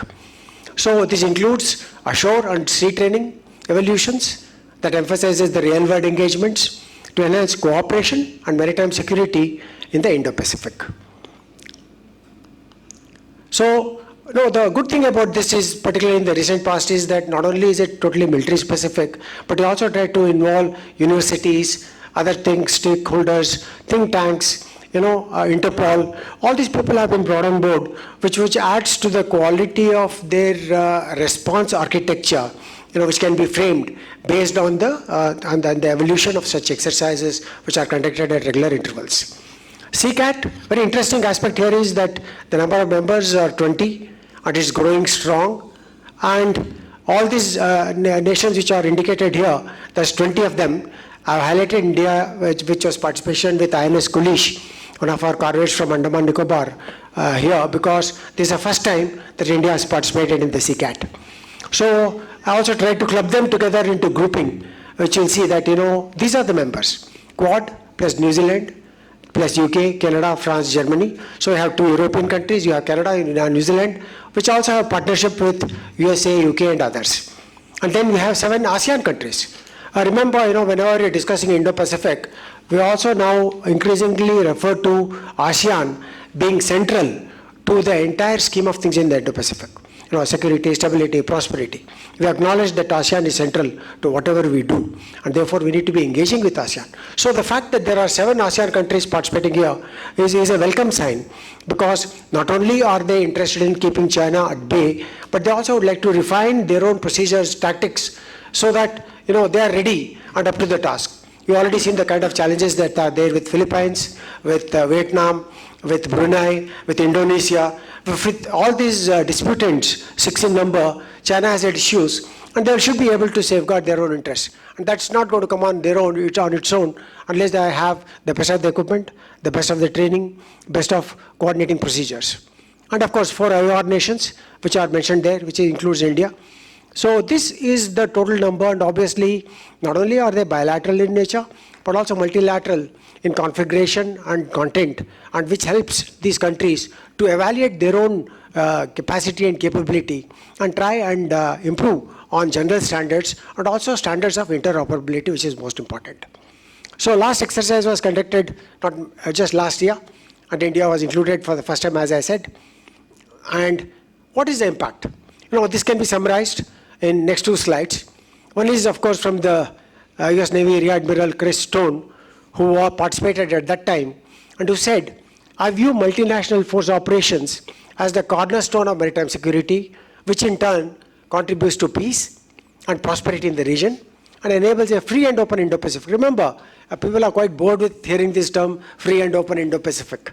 But the point is, it is important for us to promote some of these concepts which is related to unimpeded traffic in the sea, which is what is the lifeline of the entire globe. So this is what he had to say there. And so now, what is my assessment of this impact? This is what is contained in this slide. One is that whether multilateral, bilateral engagements such as this always ensure that regional stability and security are attended. The forthcoming Milan hosted by UN is an example. We have 46 countries participating. What are they trying to do? They're going to dialogue, they're identifying the challenges, and they're trying to see how they can have bilateral and multilateral engagements to promote peace, stability, and security. That is the point. The next one is on interoperability. There's nothing new. Whenever you exercise with Singapore or Bangladesh or Japan, you always would like to try what are the commonalities which are there in terms of communication procedure, in terms of equipment that you fly, the helicopters that can land on either decks. So this promotes the concept of even the humanitarian assistance disaster relief, HADR, which we all know very well about. Other thing is about mutual evaluation. It's not that you are carrying out exercises and not recording what the other guy is capable of. You are evaluating him constantly. What is his capability for launching missiles? What is his readiness state? How does he deal with piracy situation? How does he launch boats at sea? How does he recover them at sea? Does he operate drones? So you are also using this as an opportunity to evaluate your adversary on one hand and also your potential partners on the other hand. Then you have assessing the military needs for capacity building, and this is important, when you look at it from, because also in the morning session, we looked at what are the avenues which are available for US to engage with India to promote our own capacity. And this is another important dimension of such exercises, where you are establishing what is it that is a shortfall, and can this partner country, fill in those gaps. That is the important dimension of such exercises. So they should not be looked at in isolation, but looking at how they serve the long-term requirement of a nation in equipping itself to meet the present-day challenges. And then, of course, engaging NGOs, which I found it very good this time, that, they called the university from Singapore. And, it's important to get these to be identified as stakeholders. Tomorrow when, you're talking to the public, it's not just about warships and Coast Guard ships going out to sea, but the ability of the population to understand what these challenges are, because the maritime domain will continue to be important. And the China, which has followed Admiral Mahan, there are no doubts about it at all, because he's also now trying to build a carrier force, is following the template, similar templates. When you analyze it threadbare, you'll realize that the China's global security initiative, the global development initiative, and global cultural initiatives are nothing but engagement options. You'd like to evaluate, you'd like to engage with people by investing money, time, effort. When you give something to Maldives, it's not only is a benign nature of your engagement, but also it allows us to expand the spheres of benign influence in our case. And it may not be so in the case of China. So that is what is my assessment of these two exercises. But now let me move on to the more complex aspect of freedom of navigation. This is another dead horse which has been flogged over and over again. But let's look at this and try and understand what is this concept. So we will try and look at the comparative analysis of India and US freedom of navigation policies to explore avenues for harmonization. See, important is to understand what are these differences. How do we look at freedom of navigation? How does America look at it? What is it that does to promote its interests or its understanding of the freedom of navigation? And how does India's understanding of its right to certain areas differ from that of USA? This is what we need to understand. So what is undisputed? This is universal. Now, what I'm listing out here is something that is undisputed, which is that there is need for facilitating unimpeded traffic at sea for commerce, trade connectivity. I mean, this has been happening for centuries. So there's nothing new there. So this will continue to be the binding force for bringing nations together on all these three planks. Next is on sea lines of communication safety, prevention of unauthorized activity, which is illegal, unreported, unregulated fishing, acts of terrorism, MARPOL. You heard some of this from the other speakers also. Like today, if you have Houthis who are launching missiles, your trade is affected. Ships are going around the Cape of Good Hope. It adds 12 days extra. The insurance costs have gone up. So therefore, it's important for ensuring that all the stakeholders, all the maritime nations come together to support this concept of freedom of navigation. Likewise, you don't want anything happening next to Kerala, for example, where these two fishermen were shot in the famous case of Enrico Alexi. You want them to be protected, right? So there is a difference here between the freedom of navigation and freedom of fishing in our own exclusive economic zone. So this must be clearly understood. And then, of course, the ability to meet new challenges from UAVs, drones, GPS spoofing, which is technology dimension. All these are something that, in these cooperated engagements that we examined earlier, whether it's part of CCAT or whether it is CARET, you are trying to identify what the future challenges are for these platforms, for shipping at sea, for the exclusive economic zone, and more importantly, also for our commitment to green globe. I am talking about marine pollution, which is a different topic, but we'll touch about it a little later, because all these have dimensions of freedom of navigation, which is challenged one way or the other. Right. Now, what is the basis as far as we are concerned? For America and for the rest of the world, the IMO and others, it is UNCLOS 1982. And for India, which promulgated the Maritime Zones of India 1976 Act, which tells you this is based on the UNCLOS. It's not something you decided on your own. But there are certain provisions which have been contested, and that's what we need to look at. Yeah, I got 2 more minutes. I think I have 2 more slides. So, instead of, maybe I'll take on some of these during the question and answer session. This is the famous concept of mare liberum, and it's very clear as to what it is all about. The question here is on one term that you must understand. What are these excessive claims? Because USA, in all their approach to trying to control the freedom of navigation, always says these states have indulged in excessive claims, whether it's China or India or Pakistan or any other country that they target. So they also relate it to the UNCLOS and say, my liberty to transit through the territorial water, all through the exclusive economic zone, without announcing is curtailed, and therefore I challenge it. So this is where they have been doing this operation since 1992. There's nothing new. From the time we did not have good relations to the time that we have good relations. You're talking about the April 2021 incident where it became a big issue when their ships crossed the exclusive economic zone and they did not inform us, whereas our MMZI Act clearly says that if there's a warship that is transiting and is likely to engage firearms or whatever, it must let us know. So these are some of the details. You don't have to go through this. Essentially to say that this is what is contested, or what is highlighted in the yellow and what is in red is what is something that is contested.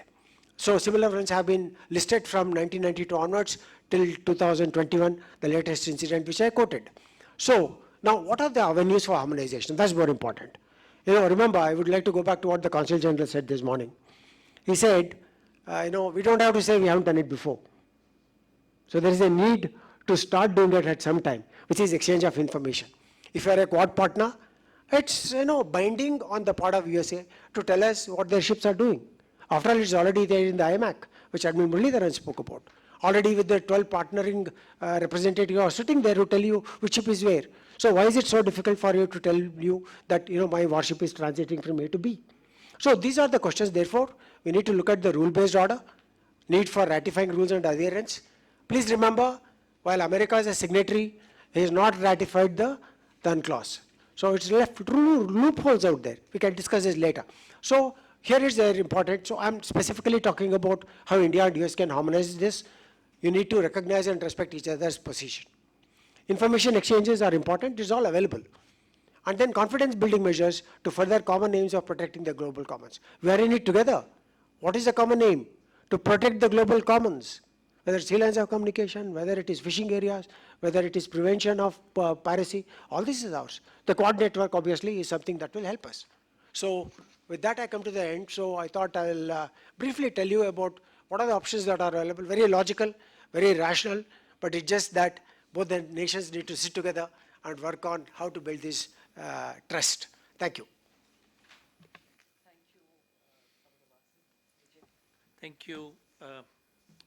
Well, thank you, Katz, for inviting me to this very, let me call it, exploratory kind of affairs in terms of India-US relationship. Of course, we've been talking about it, writing about it for literally a decade and a half or maybe two. But there are challenges to say. I think there's a euphoria about India-US relationship, and there are reasons to believe it. And we do see certain initiatives which promise a kind of a great path ahead, but there are challenges also. There are a lot of questions which can be raised about it. The very fact that we are talking about open and inclusive. Now, these are open and inclusive are loaded terms. What does it mean? Have the government defined it? What all the actions they're going to be taking about it? So they come sporadically in the sense we are believing in open and inclusive. You can add resilient Indo-Pacific. You can keep adding adjectives and adverbs to it. So it remains a kind of a foggy kind of a concept, and which needs to be, we need to add a lot of brick and mortar to make it robust. But I still do find some three pathways, and some of the issues that I'm going to raise, I think, of course, they overlap with what Commodore Vasan just now said. Let me begin with the first one. I think there is a commitment from both the sides in terms of infrastructure development, and there is also a commitment to investment. Something statements are made, but then they're short of investments. So I find that there is a commitment which is there, and I2U2 has been referred to. It's a very good example. But please remember, we are talking about things like energy, transportation, water. They're more in the development framework. They're not in the security domain, classic security domain. Similarly, the one we just came out in terms of the India, Middle East, East Europe Economic Corridor, IMEC.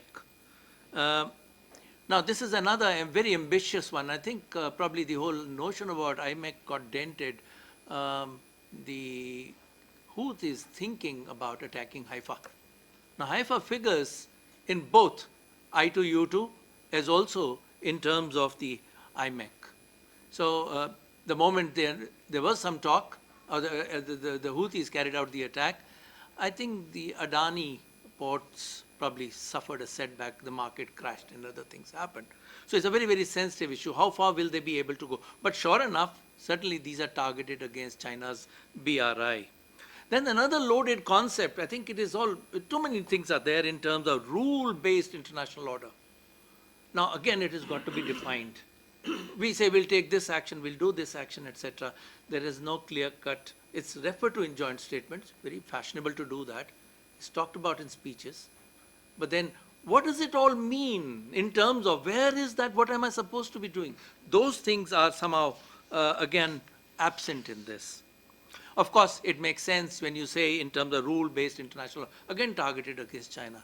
So to me, tomorrow, if there is a rapprochement, just thinking aloud, where do all these concepts go? Do they have a shelf life? Or are we to believe that this so-called the confrontation between United States and China is going to be in perpetuity? So these whole concepts will be available to us and have a larger shelf life. Of course, we are worried about China, assertive behavior. Gray zone tactics is something that probably drives us towards that, which is a very useful thing. Maybe again, in terms of how far we're going to push it, the Chinese, maritime militia, along with Coast Guard colliding against the Filipino vessels, laser, never thought about. We still don't have laws about that, right? As far as as oceans and seas are concerned, things like sending out, using sonar, the sound waves, etc. Now these are all problematic issues for so-called the rule-based international order. But again, we don't know which all domain. Every time we find, for the purpose of convenience, we take an issue and put it in the rule-based international order. So our definition or understanding of rule-based international order is expanding. And there can be vulnerabilities when you keep expanding beyond what you would even conceptualize. Well, there is a very interesting, in terms of the third issue that I talk about is, I think there is a lot of comfort and solace to be taken in terms of the number of exercises the two countries do. Very exemplary, I guess. They do more exercises than the NATO does, which is very useful. The laundry list is very, very long. It goes on. And Sea Dragon, Cutlass, and everything. It's a good story. Of course, now we've added another dimension called Indo-Pacific Maritime Domain Awareness, which has been just touched upon. Now, these are all very, very good things. But when you start looking at all these things through the prism of international law, we run into a lot of hurdles. Our interpretation, our understanding, go back not very long ago when the 2001 attacks took place in the United States, one big initiative called the Proliferation Security Initiative. And it was, I think, accepted all over, but then there were constraints about it. How, as a matter of fact, this whole PSI issue came about even in the parliament. And we had to make our position, the Indian position, New Delhi made a position very clear that we will stick by the 1982 UNCLOS. Now that has continued. Probably we've not had a conversation. I mean, I see this kind of joint statements come out from the United States, of course, India, United States statements which come out. There is no reference ever made to what does international law mean to them. It means differently to both of them. And as Commodore Vasan just now said, I mean, in terms of they don't recognize our Maritime Zones Act 1976. They recognize, they read it, they are aware of it, but they were not willing to have a dialogue on it. I think what is probably needed is all these exercises that we are doing, this laundry list, I think they'll fall flat unless we have the whole concept of law at sea, international law, or 1982 law of the sea, or conventions as published by the IMO are going to take precedence over there. Or when you go into even say, for the purpose of ITLOS, again, where is the law? Everybody is going to throw the book at you. So that is where both sides will be found wanting. What is the common position? Maybe a case comes up in the High Court, say in Chennai itself, High Court of Madras. What law? That is going to be a big, big challenge for us. Well, Commodore has already made a reference to, elaborate reference in terms of the, the MZI, etc., etc. Related to that, my bigger concern which is coming in, so far we've seen freedom of navigation operations by the United States Navy are by surface ships. Very good. I mean, they showcase, they do it very frequently. We have some very interesting statistics coming out of the United States. As a matter of fact, we've been at the receiving end at least on 3 different occasions. Please remember, it was the 7th April 2021 incident of USS John Paul. And that it became public. There was furor over it. And I think United States will have to be very, very sensitive what the Indian public is going to look at, how they're going to react to it. I still remember this very city. Their ship was berthed here several years ago, and they flew a helicopter without permission. There was hue and cry about it. So both sides, as a matter of fact, we are not going to go and do this kind of an activity. Of course, I still remember an incident in which both Indian Navy and the Pakistan Navy, we were in Port Tanjung Priok, that is Jakarta, and both of us flew our helicopters. We invited a demarche from from the governments that this is not to be done. But then we see there is a propensity, or there's a tendency, if I may tone down the rhetoric on that, of the United States Navy to be more aggressive. And they'll have to be very, very careful because public opinion is going to be very, very disturbing on the whole issue. My bigger worry comes in is the United States. Of course, we are seeing the warfare shift. Transitions are taking place, unmanned, autonomous. And US has very recently stood up a task force. They've designated this as, just give me a second. Yeah, it's Task Force 59. They have about 100 vessels. They are operating North Arabian Sea crescent, and I call it Makran coast, all the way to the Somali area. There are 100 such vessels which are being brought out over there in terms of, as a matter of, you can carry these on ships and then put them to operations. So far, the United States Navy has chosen to use surface vessels. It is not unthinkable that autonomous unmanned vessels will also be put to FONFPs, that are freedom of navigation operations, against in the Indian EEZ. That, and of course, how would we get to know? It is also not unthinkable that there will be problems about it and there will be public reactions. What both sides need to do is come out with clear-cut SOPs in terms of deployment of unmanned vessels. The second issue that has been given to me to analyze is about the so-called the maintenance, repair, and overhaul of US Navy vessels as they transit through the Arabian Sea or Bay of Bengal, etc., etc. I think we've had a good story in terms of, it's called the Master Ship Repair Agreement, MSRA, and here locally, Kattupalli shipyard has done a good job, but as I understand, it's a very, very rudimentary affair. Of course, this needs to be spruced up in terms of both content and capacity.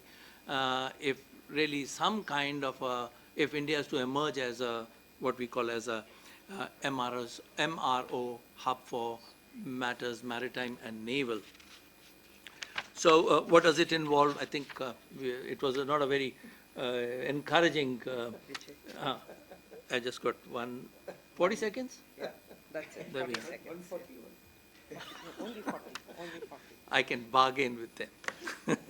So what we find is that, of course, the Quad member states should be also encouraged to, they could be encouraged to join up for the MRO in India, and that will be a good story. And what probably would be needed is, will there be a capacity building? Will it be, or MROs will be just meant for the purpose of, let's say, rudimentary thing, hull cleaning, overhaul of a generator, etc., etc. Will it bring in more technical sophistication or the kind of work that would be needed in terms of scientific collaboration? I'll stop at that. Thank you very much. Thank you so much to all my speakers. Now I invite our last speaker virtually, Mr. Nikhil Rao from Boeing. And I think he would bring a very interesting perspective since he's the only speaker on this panel who represents the industry. The rest of us have been all strategic thinkers. So over to Mr. Rao. Thank you, Chair Lady Sekon. Is my audio clear? My audio clear?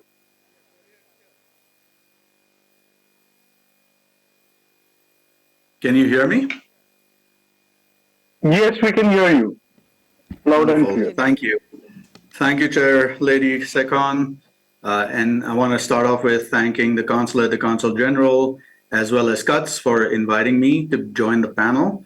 I also want to acknowledge members from DARPA, Government of Tamil Nadu, and other dignitaries, including whom I'm sharing the panel with. Thank you for having me. And I also want to give a warm welcome to our friends in the media. I won't share any charts, and my apologies for not being there in person. I definitely wanted to be, but we will adapt and move forward. So I will share very briefly just a big picture about Boeing in India, and we will invite the media in probably March, April to go deeper on some other domains. But today I'm going to mainly focus on our defense and security partnership as the theme goes. So we'll spend more time with the media in maybe March, April in our Chennai office. Let me start off with just highlighting the maybe little known history here that Boeing has had an 80+ year relationship in India dating back to 1941. And that partnership has continues to accelerate and grow in more recent years. And we've got about $300 billion, 300 plus suppliers, and we spend $1 billion on the supply chain. It's we're the largest OEM exporter of aerospace goods from India outside India. So we are definitely committed to, being a strong and partner in India with all of the entities involved. I'll mainly stay high level on a few topics, and let's start off with just one thing that's been mentioned throughout the day, which is really around the synergies between India and the US and the strong partnership there. So obviously the democratic values is a big bonus, but I also want to highlight how important the economy is to that engine and that partnership as well. So many of you know that India is now the third largest spender when it comes to defense, but we will also have the third largest economy by the end of this decade.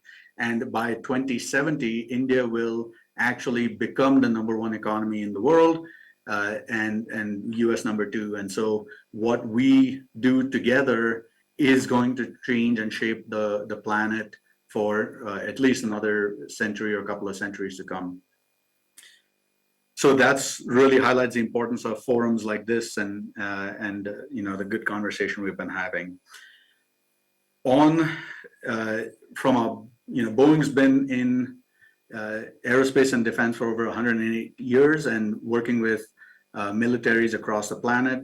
And so the biggest value that we bring to the space is the importance that we share, and we actually hire more veterans than any other company in the aerospace and defense sector. And so we have a true deep understanding of how mission readiness is of prime importance, and making sure that we have uptime and fleet availability or product availability to achieve any mission when it's needed. And we balance that mission readiness with reducing life cycle costs throughout by providing good offerings throughout the whole value stream, including aftermarket. We talked about MRO bit, but also training procedures, co-developing procedures, providing performance-based logistics, and so on and so forth. So again, being a valuable partner to the warfighter is something that's core to our values, because we really, we talk about connecting, protecting, and exploring this planet. And we really focus on providing products that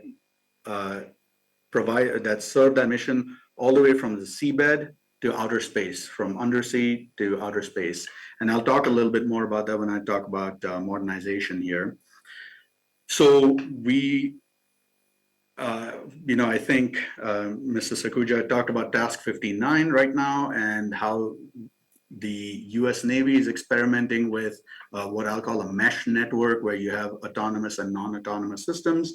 What may be less known is we are doing that in India as well, because Boeing has provided a product called Wave Glider that we're partnering with the Indian Navy on. It is a completely autonomous system that does not need fuel. It can operate 24/7 for a year by harnessing the tidal energy or wave energy, as well as the solar energy. If needed, it'll come up to the surface and provide real-time communication with our Navy, right? So we are helping to modernize the Indian military's preparedness through products, but also maybe, providing our knowledge and expertise in developing a mesh network, both for the Navy, but also as we think about our airspace and being more network.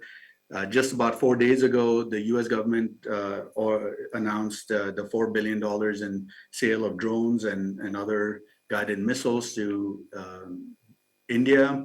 And we are obviously envisioning a world where drones, autonomous systems, and non-autonomous systems are all operating in the same network, operating on the same network.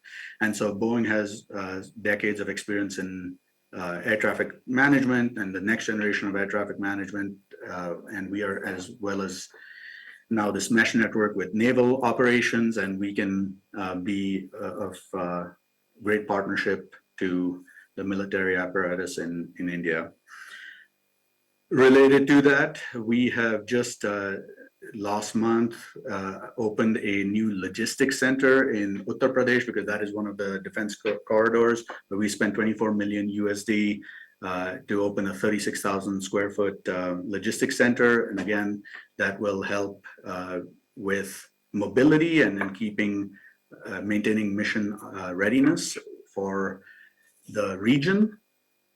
And then we are also, we just spent, as many of you have seen in the news, we just opened our largest engineering center in Bengaluru. That's where I am today, where we just spent 200 million US dollars, I think 1,600 crores, on this new facility, which is the largest Boeing facility outside of the US.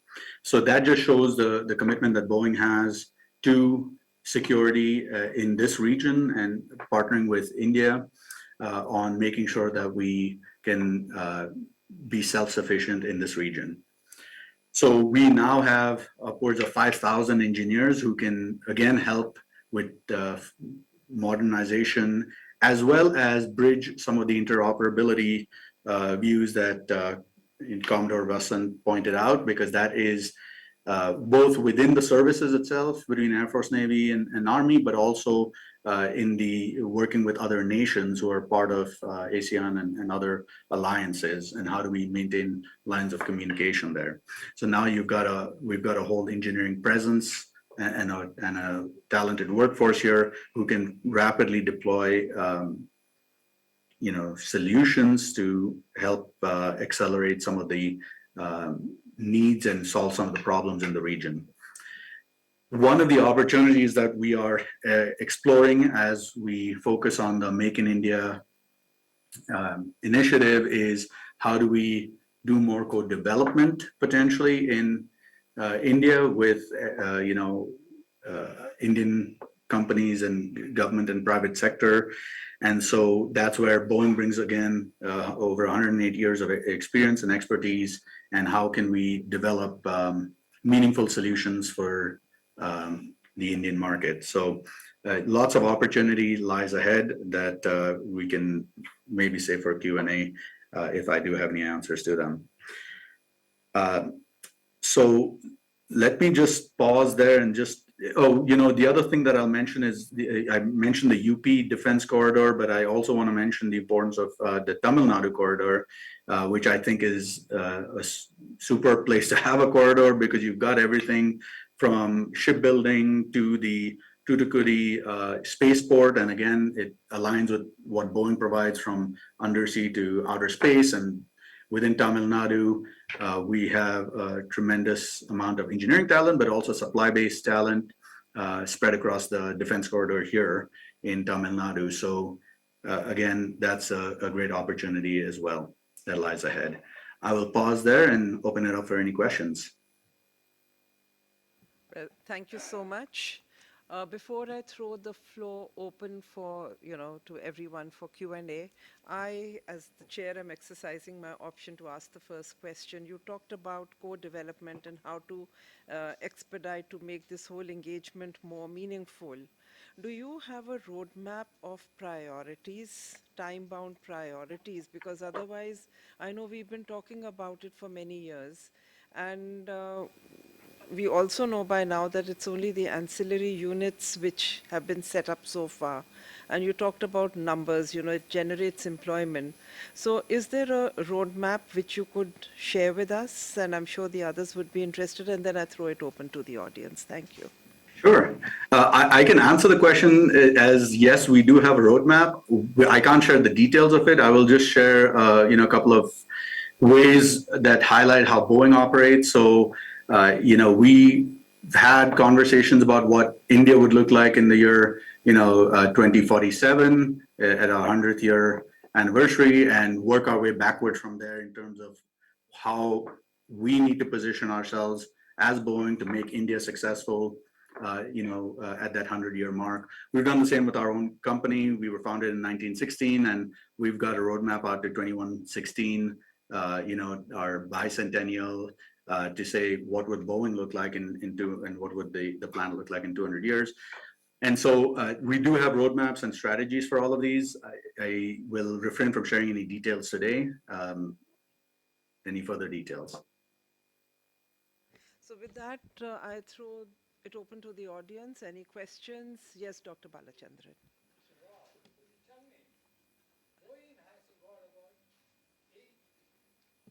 Offset agreements in India, correct? 6 or 8, I forgot. P8I and all sort of stuff. Does any of the offset which Boeing is doing in India involve any controlled item under the US export control laws? And second follow-up is this. Both US and Indian laws require, under SCOMET and under commerce and ITAR rules, that anybody working on a controlled item must have a license from the government. Are the Boeing research units in India registered with SCOMET for working on any SCOMET controlled item? Okay, I'll answer the second question first. So thank you for the question. I'll answer the second question first. We do have an export license management system, and we make sure that we have appropriate licenses before we even start performing the work. And then we have a whole management system that we have that triggers an alarm, 6 months before a license expires, so that we can then work with the government to renew licenses and so on and so forth. So compliance is definitely maintained through our export license management system. And the first question really around, I should have probably gone a little bit deeper. So for the defense products that we have in India, I'm not an expert on, and I don't have details on our offset and how it's structured, because sometimes that is, sometimes in certain countries you can count hours and engineering hours, and some other places you can't, or it has to be offset with manufacturing footprint and so on and so forth. So I'm not an expert on our offset, the operational aspects of our offsets in India, but obviously we are compliant with the offset obligations. But I would suggest that we're going beyond the bottom line obligation in India. So because we value the partnership. So for example, India has more C-17s than any other non-US force. For the P-8Is, which is our anti-submarine warfare platform, India was the first non-US customer that purchased that platform. And when it comes to Apache helicopters, we have a joint venture with Tata's in Hyderabad where we build Apache fuselages, and those for the whole world. So whether it's Saudi or even a US fuselage, it all comes from India. And about 90% of the parts that go into that Apache fuselage come from the India supply base itself. So whether or not we don't do those things to meet offset requirements, we do that because we believe it's the right thing to do from a strategic partnership perspective. And then lastly, I'll also mention that we provide Chinooks that was uniquely capable and in handling the mine rescue that happened in Uttarakhand. So we have unique products and we provide them to India, and the offset is of an afterthought, or is a basic obligation, but we have a strategic partnership in India, so we definitely go beyond that. Just a follow. I agree with your platforms are good, but that was not my question. For instance, you said you made fuselage for Apache, right? have any one of those been part of the ITAR list? Three, does Boeing have a license from the State Department to ask Yes. Tata to produce fuselage? Yes. So Boeing is obviously very diligent about our ITAR, following all ITAR compliances. So the U.S. government and holds us accountable to that. So yes, we do have ITAR statement of work in India, not only the Apache, but we also do modifications and other kinds of work. We work on military platforms that are in the US where we do 2D to 3D conversions. But before we touch any of that statement of work, we make sure that we have necessary ITAR clearance and ITAR licenses in place before we perform that work in India. So you have ITAR licenses to work in India apart from selling those platforms. Dr. Balachandran, last question because, yeah. But I would like to answer not wishy-washy question, okay? Maybe he can come in later after the others have asked questions when he makes the closing remarks. I see your point, but there are others waiting. So if you could just answer this quickly. No, I'm asking him, Mr. Nikhil Rao. Okay, can you repeat the question because it's been really hard to hear the question. So I know I've been trying to respond, but I didn't really, the audio wasn't very good. Does Boeing have any ITAR license to conduct any of the work at Tata? I cannot hear, sorry. Can you hold the mic? Yeah, does Boeing have an ITAR license to conduct work with Tata, what do you call Tata system? Oh, with T-Bell in the joint venture? Yeah, do they have the ITAR license? Oh, okay. Yes, so I'm not a member of the joint venture, but I again assume that those licenses are absolutely in place because without that, we cannot do the work. So the joint venture called T-Bell, which is the Tata Boeing, that entity has ITAR licenses in place to produce the fuselage. Thank you. Next question, please. Thank you. And maybe if there are others, and could you just say whom your question is directed at? Well, my question. Hello. My question is directed. Sorry, the audio is. Please get me better. Sorry, Dr. Sipon. Well, the question will it get recorded? Excuse me, gentlemen, have you got a mic on? The question is directed both to the Vice Admiral and to Commodore Vasan. Hello. The question is directed both to Vice Admiral and to Commodore Vasan. You've both talked about the Quad, and you talked about free and open Indo-Pacific. And Commodore Vasan talked about countries like France and New Zealand, UK joining along with the joining groupings. I mean, that is already, I mean, there is already a Southern Hemisphere Quad. What's called Quad, because three of the countries are in the Northern Hemisphere. Then there's a Southern Hemisphere, US, France through the territories in Caledonia and New Zealand. And one suggestion is for the UK to join this and P7. I mean, so the suggestion has been made even earlier in strategic writings. And so that's one question. And the other question is, really speaking, if one really looks at European countries other than France, the UK withdrew from the east of Suez. And is there really scope for Europe, even if the UK does send Queen Elizabeth Pacific, is there really scope for presence of any Western European country in the Indo-Pacific? Well, in the case of France, it has its own territories in the Indo-Pacific. In the case of UK, at best it relies on dominions. And countries like Germany, could they really have a presence? And even, as far as the western part of the Indo-Pacific is concerned, that's if one takes the African coast, India has long been a net security provider for Seychelles and Mauritius. Even from the days they were, when Mauritius was still a dominion, India was already a net security provider. And Mauritius doesn't have a navy, so India provides navy and coast guard services to Mauritius. So really speaking, are these not already in force? And regarding the Persian Gulf, where again there's where France and India have all conducted joint exercises with both Navy and Air Force with many of these Persian Gulf countries. The current emerging scenario in the Red Sea, sort of Vice Admiral, best person to go back to the days of Somalian piracy. So what is the emerging scenario overall in the Pacific, keeping all these points in mind? Thank you. I think we'll take all the questions so that the panelists can spend about 2 to 3 minutes with their closing remarks and also answering the questions.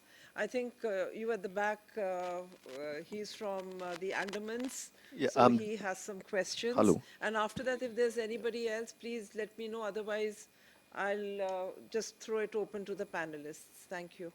My name is Dennis. I'm the editor of Andaman Chronicle and Port Blair-based newspaper. So there was a mention about the forthcoming Milan, so in which around 46 countries will be participating. This was told. So this is very interesting, and I would like to understand what signal will this 46 countries getting together be giving to the countries like China, and how important it is. Anyone else? Shweta?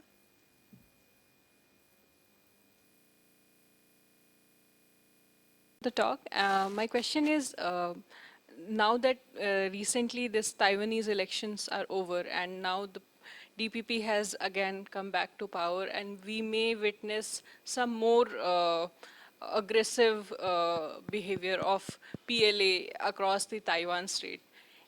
There has been a lot of, in past few months, there has been a lot of discussion on what if something happens across Taiwan Strait, what will the United States will expect from India?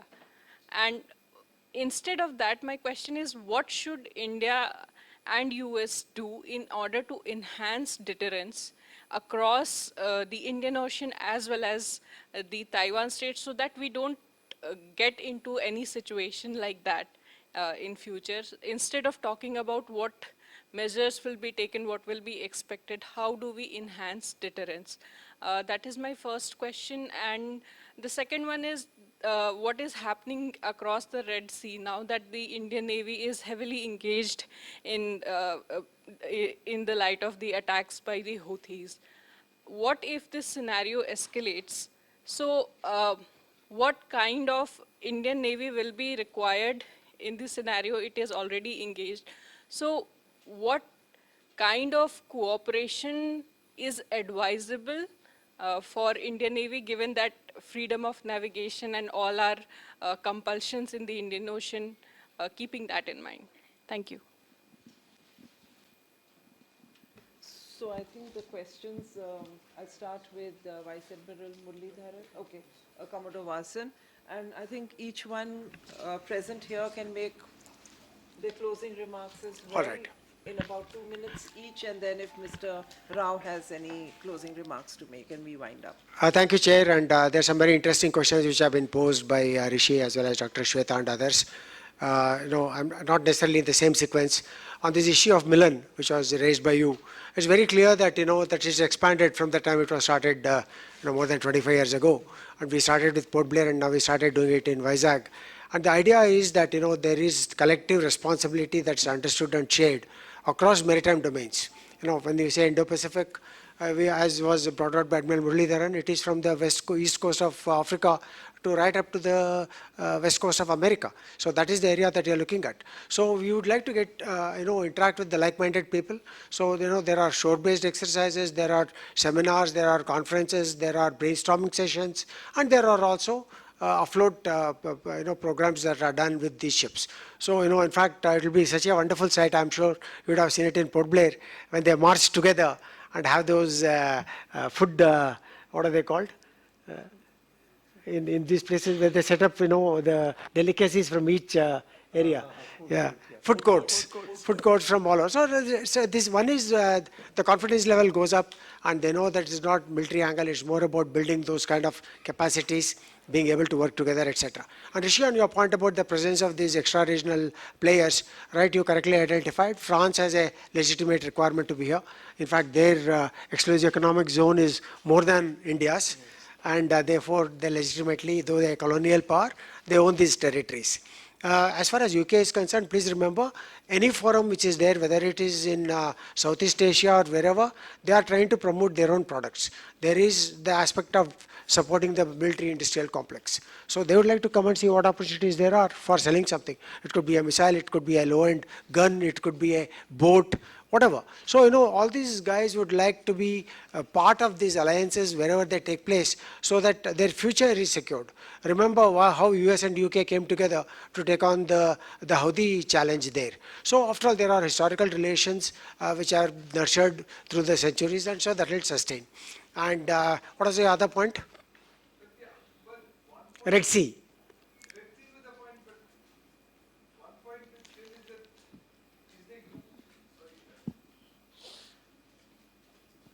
Just remind me. Well, sir, even if the UK does want to be present in the Indo-Pacific, or particularly in the South Pacific, it still depends on dominions. I mean, as long as it holds the dominions, it probably still depends on them, on Australia and New Zealand. Because Nui or some New Caledonia, which is a UK territory, effectively is governed by New Zealand and not by the UK. I mean, okay, anyway, and regarding the Red Sea, yes. What's the outlook for the? Yeah, Red it's Sea? very simple. The situation has escalated. Even America does not want to go beyond a point. It's been made clear by UN Biden to say that we are only trying to protect our interests and we do not want to escalate. But does it really go out of hand? Nobody can, predict today, because if there are 3 more missile launches and if one of them hits the warship or even a American-owned ship, then there is escalation. So, this is something that I'm sure they have catered for, because the B-1 bombers which came all the way from USA. So that is the readiness as far as they are concerned to see that they contain the situation. So combined with that, when you're looking at the Gaza Strip and the determination of Netanyahu to say that I will not stop till the last Hamas is eliminated, it will not going to happen. But that will only lead to increased cost of shipping, increased security risks, and we will also suffer. Today we are talking about a GDP of 7%. That will be get affected if you find that the entire energy security and other things are challenged. And coming to your point about freedom of navigation, one is, I think even Dr. Vijay Sakhuja talked about this. When you say rule-based order, whose rules? Who's framed them? Who's complying with them? Who's not complying with them? And what are you doing about people who are not complying? Are you bringing the United Nations peacekeeping force to say you will enforce this in South China Sea or in the Indian Ocean region? That is not happening. So therefore, might is right is what has happened here. So America has been able to continue their perceived understanding of the UNCLOS, which allows them passage right up to 12 nautical miles, whereas we say up to 12 nautical miles is territorial water. They said an innocent passage is something that we should allow, and we did not even tell you. But we are trying to say that, look, if you consider as a strategic partner, be open with us, exchange this information so that we know. It's not that we don't know that your warships are there. We already know that they are there. But why don't you formalize this by saying there's an information exchange system, and let's honor this exchange system so that the confidence is there and the trust deficit which is building. You saw the amount of press briefings that were there after this April 21 incident. Phenomenal amount of. So we can avoid this by ensuring that there is better exchange information, better routes which are available through IMAC and other things. So I'll leave it to Admiral Muralidharan to answer the balance questions. Sorry, sir, one point about UNCLOS. So the US has actually not ratified UNCLOS. We all are aware, so there's nothing we can do about it. See, the main issue is in all these areas, as we said, more than direct confrontation, the so-called unclassified or non-conventional challenges are taking place, for which you need cooperative security, which the nearest, even if you detect a threat that is happening, the nearest force country can go and take over, or their ships can go. Now, even when piracy patrol started some years ago, since it is not under the UN Charter, India decided to go independently, though there were some other maritime forces combined.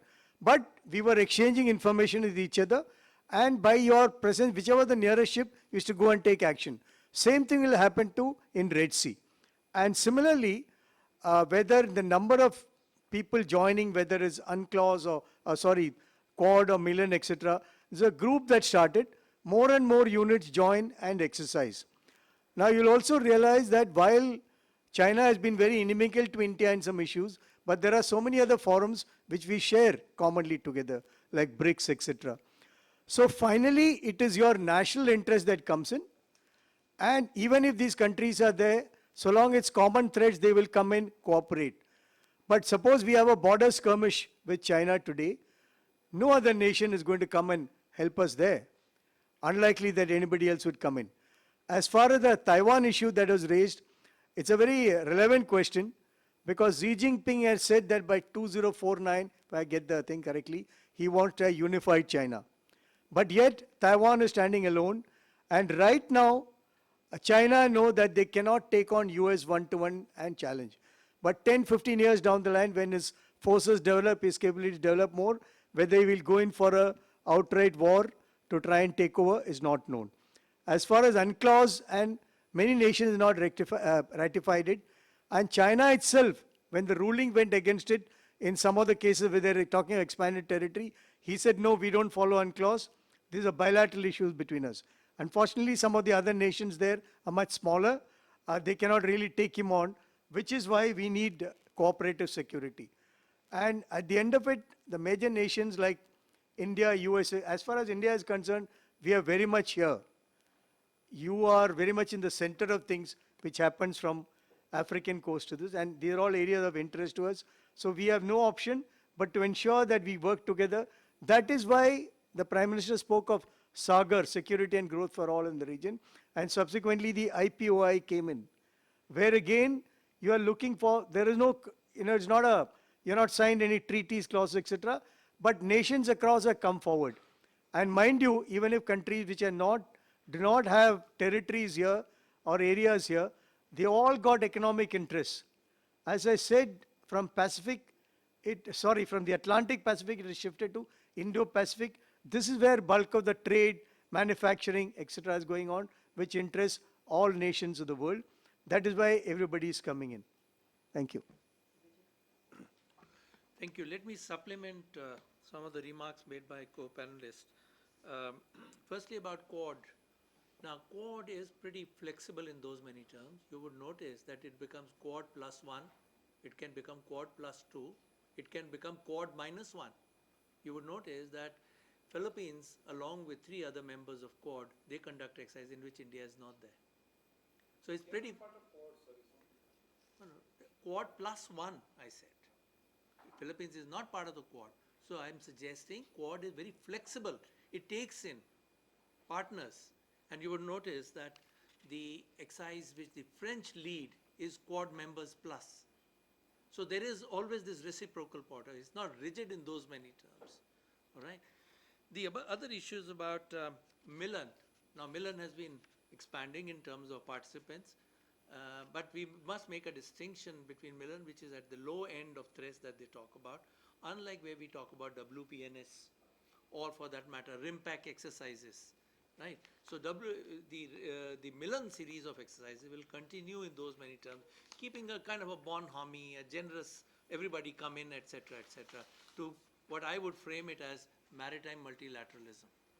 That is what the focus would be on.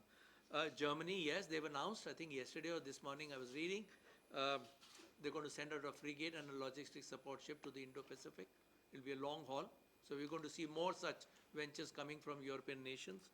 As far as Taiwan Straits is concerned, I think it's very interesting that it's only in recent times that New Delhi has started to mention about South China Sea in their statements. It would normally say rule-based order, etc., peace and stability. It's first time, very recently, we started to find the mention of South China Sea over there. So there is a trend, but we'll have to see what do they actually mean, or was it for the purpose of, sometimes you make statements for the gallery. That's also to be seen. And how much of pressure are we going to get from China when you're referring to this? I'll stop at that. Mr. Rao, more specifically, Yes. if you can answer the question raised by Dr. Balachandran and any other comments very quickly, please. Okay, I thought I answered, but I can get the question in writing and I can definitely answer. But yes, we have ITAR licenses in place before we do any defense work outside of the US. So I hope that answered the question. I'm really not trying to evade it. I am happy to take it in writing and respond. To close, I'll just share two thoughts. One is optimism and gratitude. So starting off with the optimism, I just want to share a quick historical perspective where the US has 154,000 kilometers of coastline, and in 1898 had about 13 warships, or 13 ships, I should say, because they weren't even necessarily warships in the Navy. And just in 44 years later, by 1942, it was the largest navy in the world. And so when we decide, India included, to commit to some action, we can rapidly improve our force posture, our security posture, when we make that decision. So then let me get to the gratitude. All of the folks in the media who've spent all day here today, and like I said, I wish I'd been there all day as well with you. You have a vital role to play because, as the panel has brought up, Vice Admiral brought up the importance that you can no longer separate security from economic growth and so on. And then multiple panelists brought up the importance of asking the questions and pulling on these threads. We don't have a cohesive, connected doctrine for this space, and so journalists play that important role in asking the questions, clarifying, and making sure that this topic is always in the news, so that it pushes governments, not just the Indian government, but the others in the region, to continually clarify and, more importantly, commit to a cohesive action to improve our force posture and security compliance. So thank you very much for having me. With that, I thank all my panelists, and also a special thanks to Cuts for putting together a very good dialogue. Cuts and the entire team led by Mr. Mehta and Puru. Thank you so much. Thank you very much. Audience, a round of applause, please. Another one, please. It's been a while. All right. So with this, we come to the end of our 5th in-person workshop. And we have been doing it away from the New Delhi. The idea to engage with the journalists, the other stakeholders, defense industry, media people, so that we have dialogues on the subjects such as from deliverables to deliveries happening outside the periphery of NCR. Thank you again, US Department of State, US Consulate General Kolkata, US Consulate General Chennai, and the other consulates that we have been holding these workshops. The idea in the inception was to keep the legacy issue behind, keep the 20th century legacy issue behind, make or move towards mutual trust, mutual cooperation. And that can't be, it's not a one-way street. It has to be from both ends. So far, we have heard many sessions. In terms of the physical ones, we have had 10 sessions by now on various issues, from technology of transfer to knowledge transfer to maritime cooperation, Indo-Pacific, and likewise.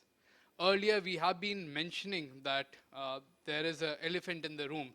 Now, at least we have come out and we say that this is that a mutual convergence that needs to be taking place. So moving ahead and going towards, as we progress towards 2047, when we are going to become a developed country. And today's opening remarks was started by 1947, when President Harry Truman had made a remark. We would see this, and this is going to be citizens of both the countries, that we have to work together jointly. Of course, trust, patience, and mutual interest have to be in synergies. So with this, I thank you again, the lovely audience, for being with us post-lunch. I know this is a difficult hour, But still, thank you for being with us. We have another session coming up very shortly on a different subject, so that should be engaging again. With this, we would first to our chair and moderator, thank you, ma'am, for doing this very energetically. Could you present the medallion?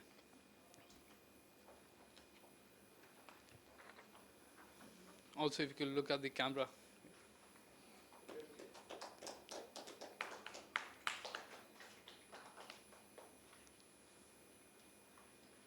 Next to Vice Admiral Muralidharan.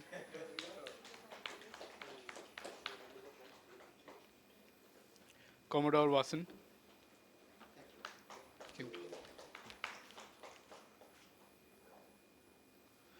Dr. Vijay Shakuja.